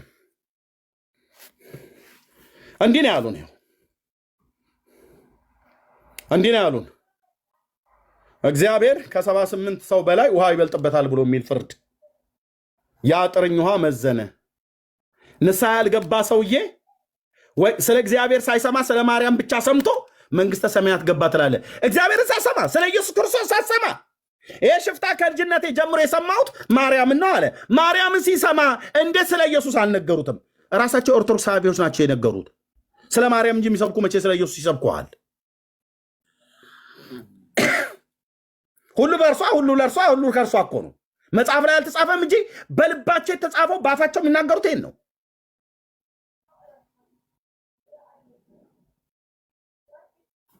ኢየሱስን ሳይሰማ ኢየሱስን ሳያውቅ ድጋማት እኮ አለ ተቃለ ድጋማት በላይ ሰብ የሚቺ ደግ እንደሆነች በልመናዋ ከሲኦል የምታደን እንደሆነች እኔም ከህፃንነቴ ጀምሬ ሰምቼ ነበር አለው። እንዴ እዚህስ እግዚአብሔር ብለህ ስትል የተቆጣው ስለ እግዚአብሔር አልሰማህም?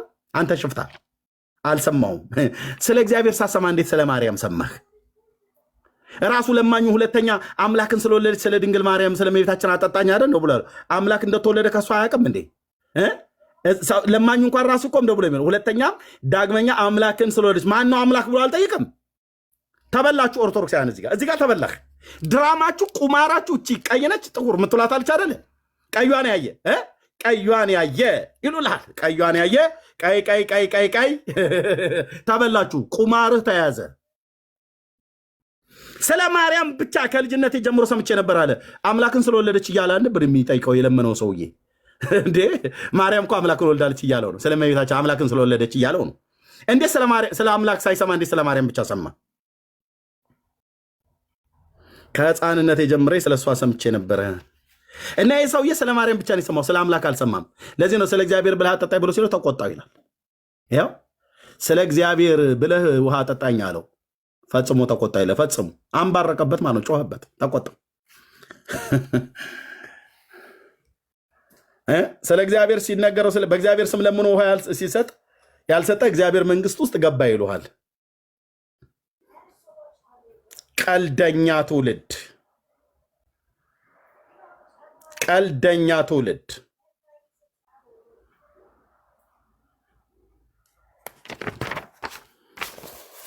እንደዚህ አድርጋ ፈረደች ይላል። ይኸው መርጌታ ታዲያ ምን ዋሸ? ምን ዋሸ? ምን ዋሸ? አንተ ብዬ ስጠራው እዚህ በጌታ ወንድሜ ስለሆነ እንጂ በእድሜም በእውቀትም አባቴ ነው። እውነቴን ብዬ የምላችሁ ለእኔ ብቻ ሳይሆን ለብዙ ትውልድ በኦርቶዶክስ ቤተክርስቲያን እንኳን በነበርኩበት ሰዓት ላይ እድል አግኝቼ ብማር ኖሮ እግሮቹ ስር ቁጭ ብዬ ዜማም ቅኔም ቅዳሴም አቋቋም ጭምር በተማርኩ ነበር። ኤርሚ ገድለ ገብረ መንፈስ ቅዱስ አለህ? አለኝ መሪ። ምን የሌለኝ ተአምር 21 ይመስለኛል 21 ወይም 20 አውጣልኝ። እስከዛ ግን ቤተ ክርስቲያኒቱ አሁን እንዳያችሁት እግዚአብሔርን አላውቅም ያለ ሰው መላእክትም ምን አሉ? ከምድር እንዲሁ በምድር ላይ ነው በዓለም ላይ ነው ምናምን ነገር ያሉት አንብበው ነበርና እንደዚህ አይነት ሰው ኃጢአት የሰራ ሰው አለ ወይ? እንዲህ አይነት ኃጢአት በምድር ላይ የሰራ ሰው አለ ወይ? እንዲህ ብለው እንኳ እየነገሯት ማትሰማ ሴት የመላእክትን ሐሰትን እና ዝሙትን ስለሚያበዛው መነኩሴ የሚናገረው ነው መሪ 22 አይደለም። ይሄ እግዚአብሔርን ካድልኝ ያለው እግዚአብሔርን የካደ ማርያምንም የካደ አለ። ታምር 22 21 እስከ 21 ስትጀምረው ራሱ ይናገራል ይመስለኛል። 21 ነው 20 እሺ 20ኛው የእረፍቱ ነው። እሺ 21ስ 21 የለውም። አዎ 11ም ቀይረውት እንዳይሆን እንጂ እስኪ 11ስ ብቻ ግን አንድ እዛ ታገኘዋለህ። ማርያምንም ክዶ እግዚአብሔርንም ክዶ በገብረ መንፈስ ቅዱስ ያመነ ልክ በዚህ ተመሳሳይ በለው እስቲ ኦኬ 11ኛው ታምር እሺ ረሃብ የጸናበት ነበረ አንድ ሰው እኔ ሰይጣን ነኝ ብሎ አለው። ታምረ ማርያም ላይ ያለው ማለት ነው። እስኪ እሱን በለው እስኪ። ኦኬ እሱ ነው። ይሄ ነው መሪ 11ኛው ያው የገዳሙ ነው። ለምታዩ እኛ ጽፈን እንዳይመስላችሁ የገዳሙ በምድረ ከብድና በዝቋላ አቦ በገዳሙ የታተመ ማህተሙ ይኸውልህ። እሺ 11ኛው ታምር መሪ ገጽ 239 11ኛው ታምር ያው አባታቸው ገብረ መንፈስ ቅዱስ ምናምን ነገር ብሎ ይላል። ቁጥር 2 ረሃብ የጸናበት አንድ ሰው ነበር። ከረሃቡም ጽናት የተነሳ በልቦናው እግዚአብሔርን ካደ፣ ጠንቋዮችንም ፈለገ። በመንገድም ሲሄድ አሳች ሰይጣን አገኘው። ይሄ ነው አይደለ? ሰይጣንም ወዴት ትሄዳለህ? ማንንስ ትሻለህ አለው። ይህም ድሃ ሰው ሰይጣኖቹን ጠንቋዮችንም እፈልግ ዘንድ እሄዳለሁ፣ ረሃብ ጸንቶብኛልና ገንዘብን የለኝም አለው። ሰይጣንም ሀብታም ልትሆን ከወደድክ እግዚአብሔርን ክደህ በሰይጣን ታምናለህ አለው። ያም ድሃ ሰው እግዚአብሔርን ክጄ በሰይጣን ምን ይሰጠኛል አለው። ሰይጣንም ወርቅ አስመስሎ የሰውን ክንድ የሚያህል ድንጋይ አንስቶ በሰይጣን ካመንክስ ይህንን ወርቅ ስንካ አለው። እንደምታየኝ እኔ ሰይጣን ነኝ አለው። ዳግመኛም ያ ሰይጣን እኔን ካመንክ ወርቅ እሰጥሃለሁ፣ ለአንተም ለብቻ የሚሆን አይደለም ለልጅም የሚሆን ነው እንጂ በል አብ ወልድ መንፈስ ቅዱስን ካዳቸው፣ ድንግል ማርያምንም ካዳት፣ ነቢያት፣ ሐዋርያት፣ ጻድቃን፣ ሰማዕታትን፣ ሄሮድስም ያስገደላቸው ሕፃናትን፣ የሥላሴን ዙፋን የሚሸከሙትን 4ቱን እንስሳት፣ 24ቱ ካህናተ ሰማይን፣ አብያተ ክርስቲያናትን ሁሉ፣ ሥጋውና ደሙንም፣ ሰንበታትንም፣ ሰማይና ምድርንም እነዚህን ሁሉ ካድ አለው። ያን ሰው ከችግሩ ብዛት የተነሳ ሁሉንም ካድኩ አለው። ሰይጣንም ሁለተኛም ድገም አለው። ያም ሰው ሁለተኛ ካድኩ አለው። ሰይጣንም ሶስተኛ ካድ አለው። እርሱም ሶስተኛ ጊዜ ካድኩ አለው። በወርቅን ያስመስለው ድንጋይ አሳይቶ ከሁሉ ይልቅ የሚጣላኝን ገዳማዊ አባት ገብረ መንፈስ ቅዱስንም ካድ አለው። ይሄ ነው አይደል መሪ? ካድ አለው። ያም ድሃ ሰው ሰይጣንን እርሱስ መሪ ምርኩዝ ይሆነኛል፣ ሁሉንም ካድኩ። አቦዬን ካድ ብሎ ሲለው አይ እሱስ ምርኩዝ ይሆነኛል፣ ሁሉንም ካድኩ፣ ከእርሱም ጋር እሞታለሁ አለው። ያን ጊዜ ሰይጣን ተቆጥቶ ወርቅ ባስመሰለው ድንጋይ አናቱን አለው። ወዲያውኑም ሞተ።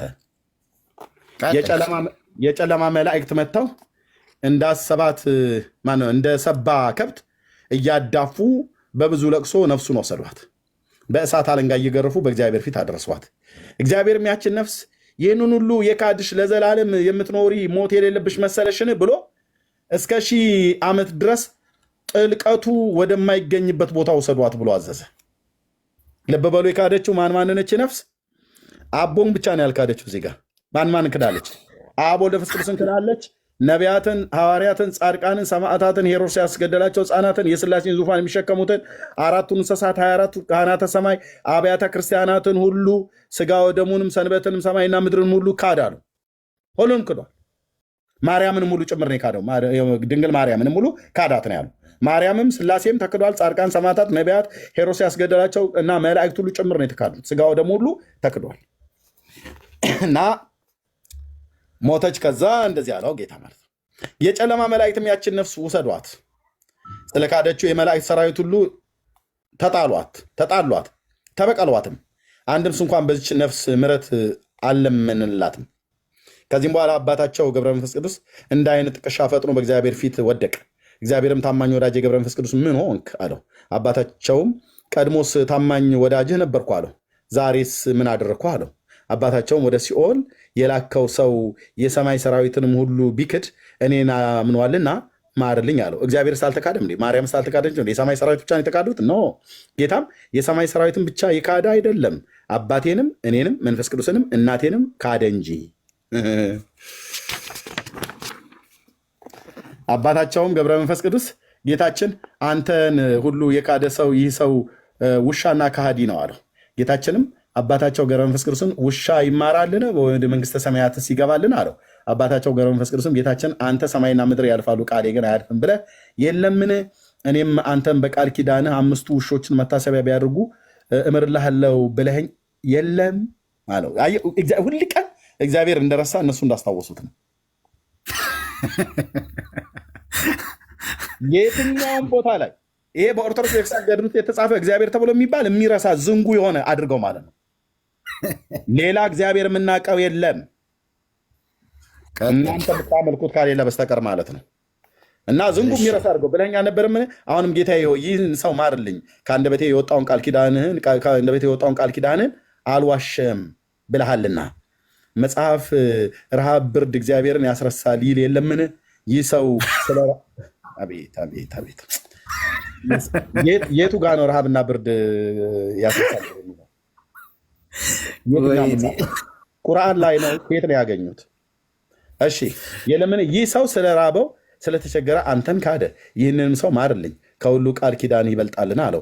ጌታችንም ሚካኤልና ገብርኤልን ፈጥናችሁ ሄዳችሁ ወደ ሲኦል ሳይጥሉት ያንን ሰው አምጡት አላቸው። አምጥተውም በእግዚአብሔር ፊት አቀርቡት። ጌታችንም አባታችንን ምን እንዳደርግልህ ትወዳለህ አለ። አባታቸውም ነፍሱ ወደ ስጋው እንድትመለስ ወዳለሁ አለው። ጌታችንም ወዳጄ ከዚህ ሰው ኃጢአት ይልቅ የአንተ ቃል ኪዳን ይበልጣል ብሎ ነፍሱን ወደ ስጋው እንድትመለስ አዘዘ። ነፍሱም ከስጋው ጋር ተዋደች። በፈጣሪው በእግዚአብሔር ስላመነ ስለ ኃጢአቱ ንስሐ ገባ። እስከ ዕለተ ሞትም ድረስ አባታቸው ገብረ መንፈስ ቅዱስን ዝክረ መታሰቢያ አደረገ። ከሞተም በኋላ ነፍሱ መንግስተ ሰማያት ገባች ብሎ ይላል። ይኸው ማማ ተክዶ አብ ወልድ መንፈስ ቅዱስ፣ ድንግል ማርያም፣ ነቢያት፣ ሐዋርያት፣ ጻድቃን፣ ሰማዕታት፣ ሄሮድስ ያስገደላቸው ሕፃናት፣ የሥላሴን ዙፋን የሚሸከሙ 4ቱ እንስሳት ማለት 40ቱ እንስሳት፣ ኪሩቤል፣ 24ቱ ካህናተ ሰማይ፣ አብያተ ክርስቲያናት፣ ሥጋ ወደሙ፣ ሰንበት፣ ሰማይና ምድር እነዚህን ሁሉ ነው የካደው።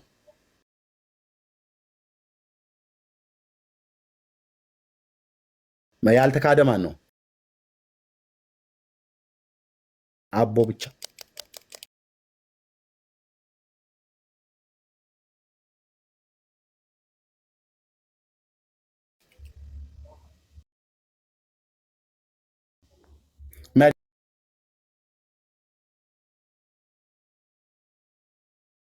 የምትለውም ማለት ትችላለህ።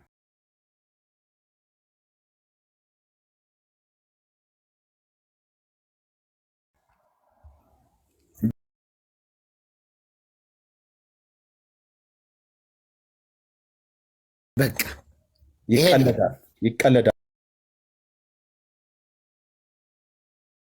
እንደ ጉድ። በጣም ትልቅ የሆነ ቀልድ ነው። በጣም ድራማ እግዚአብሔር ሲካድ ግድ የሌላቸው ጻድቃን ነው የሰበሰበቻቸው። ቤተ ክርስቲያኒቱ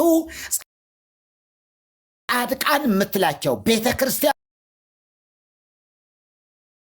ቅዱሳን የምትላቸው የእግዚአብሔር ቃል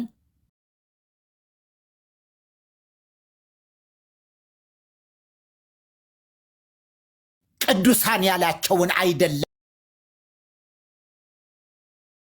የምንለው ለዚህ ነው።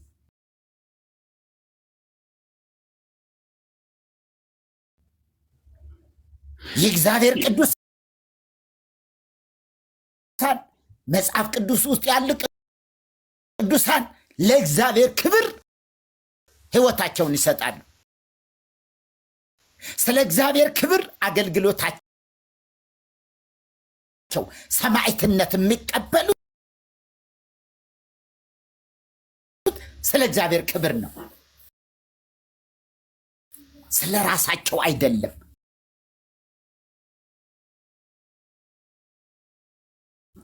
እነሱ እንዲታመኑ እነሱ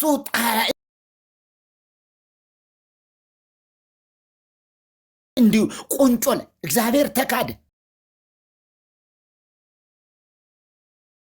አብ ተካደ፣ ወልድ ተካደ። በዝርዝር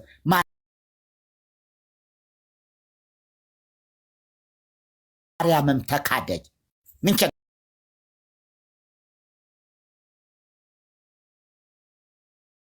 ቸገረው? የገድሉ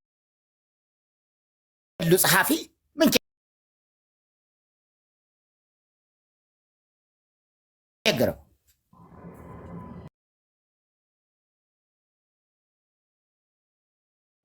ምን ቸገረው?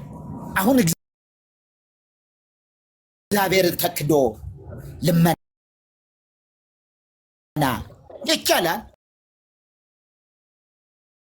ይሄ ነው ምልጃ የሚባለው። የኦርቶዶክስ ምልጃ ማለት አይደለም ዝሙት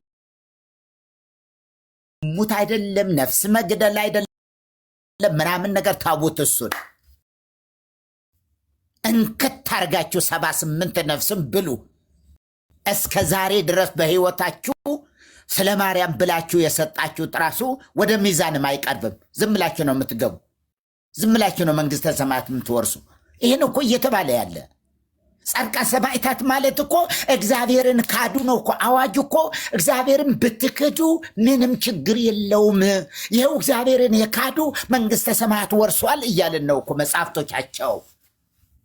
እንዴ ዝም ብሎ ቀላል እንዳይመስላችሁ ባካችሁ፣ ቀልድ እንዳይመስላችሁ። የጻድቃን የሰማዕታት የሚባሉ ቤተ ክርስቲያኒቱ ጻድቃን ሰማዕታት የሚባሉ አውሬዎች ናቸው። እንግዲያስ በእግዚአብሔር የማይታመኑ እግዚአብሔር ሲካድ ደስ የሚሰኙ ብቻ እነሱ እስካልተካዱ ድረስ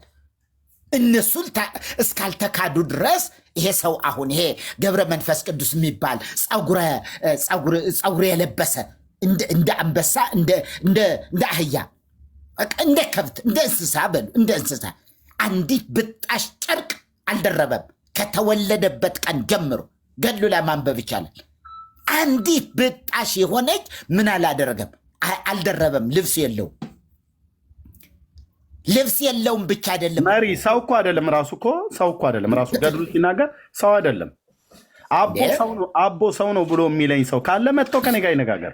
ገድሉ ማለት ሌላ ምንም አንገልጥም። ገድሉ ብቻ ሰው አይደለም። ትክክል እንዴ? እንደተወለደ ሲመረጡ የግብፅ ጳጳሳት መጥተው ነበረ። የግብፅ ምሁራን ሁሉ በአዳራሽ በጠቅላይ ቤተ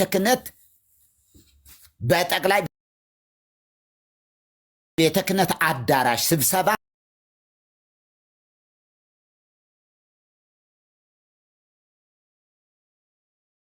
ተደርጎ አንዳንድ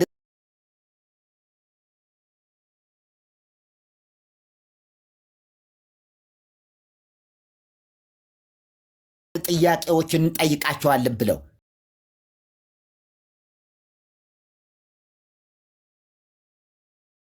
የቅድስት ሥላሴ መንፈሳዊ ኮሌጅ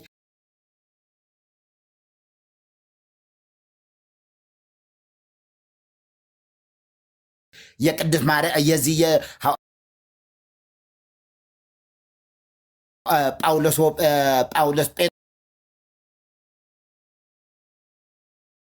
ጴጥሮስ ጳውሎስ መንፈሳዊ ኮሌጅ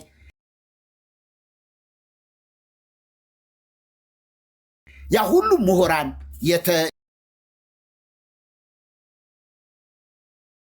የሰንበት ትምህርት ቤት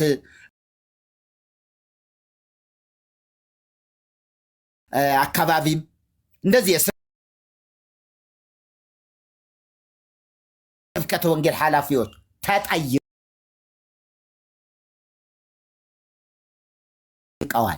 ይህንን ጠይቀዋቸዋል። አቡነ ገብረ መንፈስ ቅዱስ የሚባል ግብፃዊ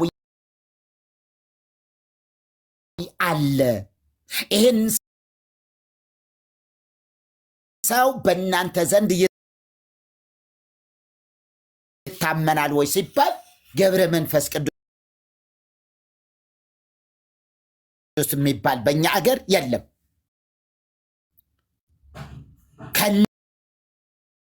ከነስሙ የእናንተው እዚሁ የራሳችሁ ነው እንጂ የኛ አይደለም ብለው መልሰዋል። 562 አስታውሳለሁ። የቅድስት ሥላሴ መንፈሳዊ ኮሌጅ ተማሪ ነው። 562 ዓመት ሲኖር የውሃ ጠብታ ያልጠጣ ምግብ ያልበላ እንዲሁ ዝም ብሎ አየር ብቻ እየተነፈሰ የሚኖር እንደ ምን አለ ግን እንዲሁ በተፈጥሮ ውስጥ እኔ አላቅም። እስኪ ሳይንስ የምታውቁ ሰዎች እንዲያው ድንጋይ እንደሆነ አያድግም አይደል? አያድግም። እውነት ነው። ውሃ አያስፈልገውም፣ አየር ላይ ያስፈልገው ይችል ይሆናል። አላቅም ግን እንዲሁ እንዴት ምንድን ነው የምትሉት? አሁን ይሄ ሰው 562 ዓመት ሲኖር እህል አልበላም፣ ውሃም አልጠጣም፣ ልብስም አልለበሰም፣ ከሰው ወገንም ማንም ያየው የለም ይላል።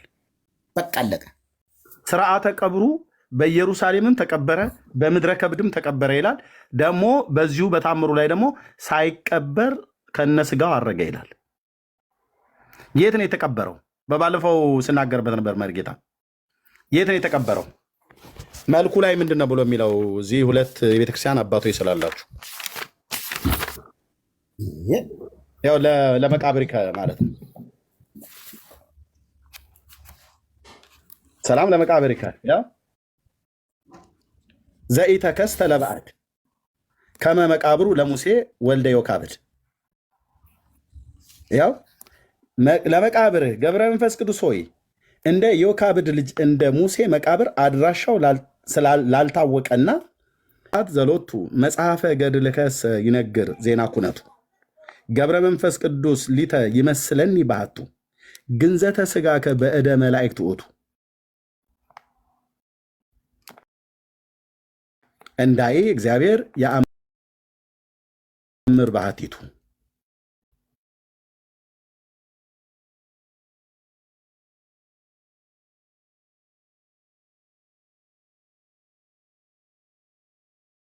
ይመስለኛል። እነዚህ አድራሻው መቃብሩ በኢየሩሳሌም ነው በምድረ ከብድ ነው እያሉ የሚገምቱን ሰዎች ገማቾች ናቸው ማለት ነው። ስጋው ስለተገነዘ አይደል በመቃብር በኢየሩሳሌም ወይ በምድረ ከብድ ተቀበረ ብሎ ያሉት። ሳይገነዝ መቼም በምድረ ከብድም ይሁን በኢየሩሳሌም አይቀበርም። ከተገነዘ ደግሞ ተቀብሯል ማለት ነው። የተገነዘው ደግሞ በመላእክት ከሆነ በመላእክት ነው ቀብሩ የተካሄደው።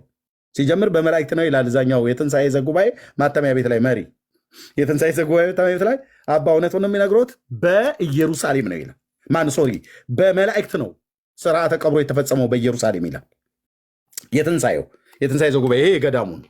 ሁለቱም ስላለኝ ኦኬ። እና ግንዘተ ስጋውን ስለ ስጋው መገነስ ስለ አቦ መገነስ ስለ ስጋው መገነስ ገድሉ መጽሐፉ ስለ ሁኔታው አይገልጽም ይላል። ታዲያ ካልገለጸ በመላእክት ይመስለኛል ነው ብሎ ያለው ጸሐፊ። በእደ መላእክት ውእቱ ብሎ ማለት ነው። ታዲያ በእደ መላእክት እጅ የተገነዘ ከሆነ እንዴት በኢየሩሳሌም ነው የተቀበረው ብሎ ይላሉ? እንዴት በምድረ ከብድ ነው የተቀበረው ብሎ ይላሉ? አይ ይሄንኛውን አተመኑት ይላል። መልኩን አትመኑት ይላል። ማን ነው ብሎ የሚለው ገድሉ እዚህ የት ማነው? ታምር 20 እርስ በርስ እኮ ነው ታሪኩ የሚጣለው። ህዝቤ ውሸት ታምናለህ ብራዘር? ከመጽሐፉ ውጪ ምን ይንገርህ አንተ ትውልድ? እሺ ታምር 20ኛው ታምር ያው ሞተ የት ነው ተቀበረ ብሎ የሚለን አቦ እዚህ ጋር ሞተ ይላል። አባታቸው ገብረ መንፈስ ቅዱስ ያው በእረፍቱ ቀን የተደረገው ታምር ይሄ ነው። በሞቱ ቀን ማለት ነው። አባታቸው ገብረ መንፈስ ቅዱስ ባረፈበት ቀን 60 አንበሶች 60 ነብሮች አለቀሱ። ተራሮች ኮረብቶች አለቀሱ። የሰማይ ወፎች አለቀሱ። ፀሐይ፣ ጨረቃ፣ ከዋክብት ብርሃናቸውን ከለከሉ። ምድር ተንቀጠቀጠች። በዚያን ቀን መብረቅ ነጎድጓድ ተናወጡ። አብ ወልድ መንፈስ ቅዱስ ወደ ምድረ ከብድ መጡ። ወደ ጉራጌ ሀገር ማለት ነው፣ ወደ ኢትዮጵያ። ምድረ ከብድን ለማታውቁት አይ ቲንክ ሶዶ ጉራጌ አካባቢ ውስጥ ነው፣ የጉራጌ ክልል ውስጥ ነው ያለው። መጡ። ዙፋኑን የሚሸከሙ 4ቱ እንስሳትና 24ቱ ካህናት ሰማይ መጡ። 99ኙ ነገደ መላእክት መጡ። 12ቱ ነቢያት መጡ። 12ቱ ሐዋርያት መጡ። ከመጀመሪያው ሰማዕት ከእስጢፋኖስ እስከ መጨረሻው ሰማዕታት እስከ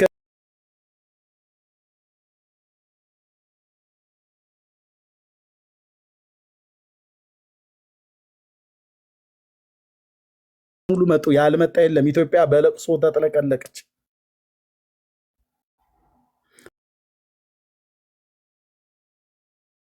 አልቃሽ ከሰማይ የሞቱ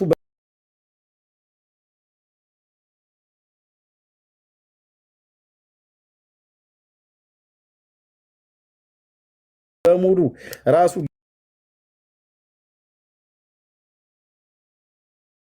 ካሳርም ከኛ ምንም አልቀመሰም እያሉ አለቀሱ። ለቅሶ በለቅሶ ሆነ። ምድር ተንቀጠቀጠች። ለቅሶ በለቅሶ ውሃም ከኔ ምንም አልጠጣም እያለች አለቀሰች። ውሃ ስታለቀስ ሲታይ ስቅስቅ ብላ አባቴ አባቴ አባቴ አባቴ አባቴ እኔን ያስቀድመ የምነካወት እያለች ማለት ነው። እኔ ድፍት ልበልሎት እኔ ድፍት ከእኔ እኮ ምንም የቀመሱት ነገር የለም የኔ አባት እያለች ማለት ነው። ውሃ ስታለቅስ ሲታይ ወገቧን አደግድጋ አለቀሰች። የሰማይ ወፎችም መዓዛውን ዘወትር እየተመገብን እንኖር ነበር ብለው አለቀሱ። በዚህ ሰዓት አቦ ተኝቶልሃል ሞቶ ተብሎ ማለት ነው በታሪኩ ውስጥ። ኦኬ አሁን የወፎቹን ለቅሶ ሲይዛ ብለው አለቀሱ። ከዛ አባታቸው ገብረ መንፈስ ቅዱስም እነዚያን ወፎችና አራዊቶችን ለወፎቹ ነው መልስ የሰጠው፣ ለአራዊትና ለወፎቹ ለጫካዎቹ ማለት ነው። ሞት እንዳለ ወደ ሰማይ አድርጋለሁ እንጂ እንደ ሰው ስጋዬ በመቃብር አይቀበርምና ለምን ታለቅሳላችሁ አላቸው። እግዚኦ ኦርቶዶክስ ተደበቂ እንዴ! መልኩ ላይ ቅድም ተነጋግረን ምን ብለው በኢየሩሳሌም ነው የተቀበረው ብለው የሚሉ አሉ። በምድረ ከብድም ነው የተቀበረው ብለው የሚሉ ደግሞ አሉ ይላል። አሁን ደግሞ ምን ይላል አቦ ደግሞ በፍጹም በሞት እንዳለ ወደ ሰማይ አድርጋለሁ እንጂ እንደ ሰው ስጋዬ በመቃብር አይቀበርምና ለምን ታለቅሳላችሁ አለ።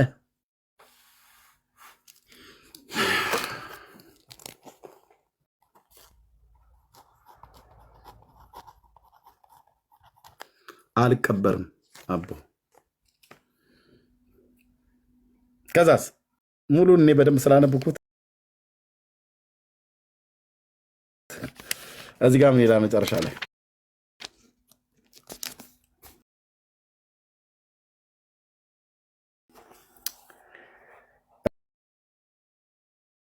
ኦኬ። ከዛ እዚህ ጋር ያን ጊዜ ይላል የሰማይ መላእክት ነፍሱ ከስጋው ጋር ታርቅ በመቃብር አይቀበር ብለው ፈረዱ። ፍርዱን እግዚአብሔር የሚፈረደው ይታይ፣ መላእክት ናቸው የፈረዱት። የአቦ ነፍስ ከስጋው ጋር ታርግ በመቃብር አይቀበር ብለው ፈረዱ። ስላሴ እኮ እዚህ ጋር መጥተውልሃል። የእነሱ ስራ ማልቀስ ብቻ፣ ንፍሮ ደግሞ ይበላሉ። ያው ለቅሶ ላይ ስለመጡ እንጀራ ምናምን ነገር እየበሉ ነው። ፍርዱ ማንም ይከናወን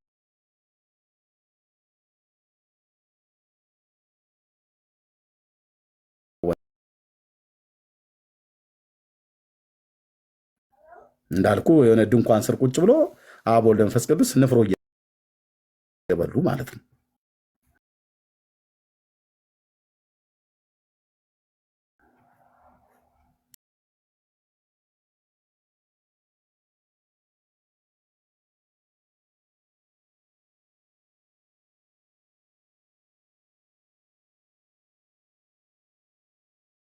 ውስጡን ለህዝብ ነው አሁን የምናሳየው።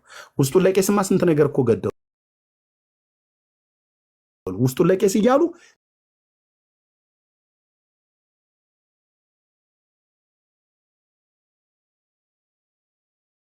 ደፉ እኮ ብራዘው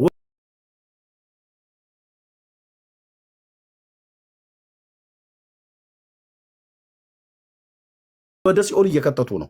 ውስጡን ለቄስ ነው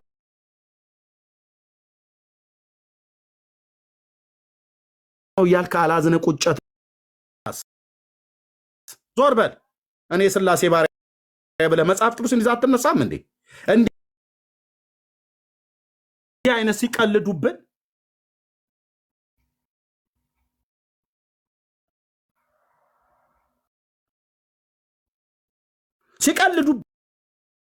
ማለት ነው።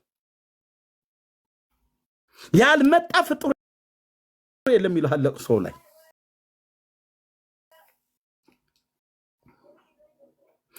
የት ነው የተቀበረው? በኢየሩሳሌም ነው የሚሉ አሉ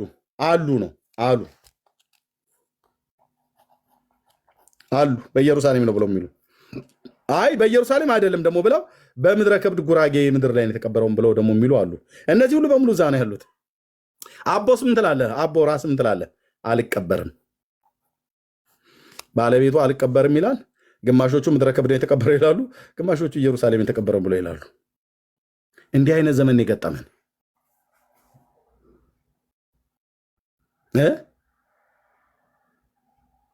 ለመቃብሪከ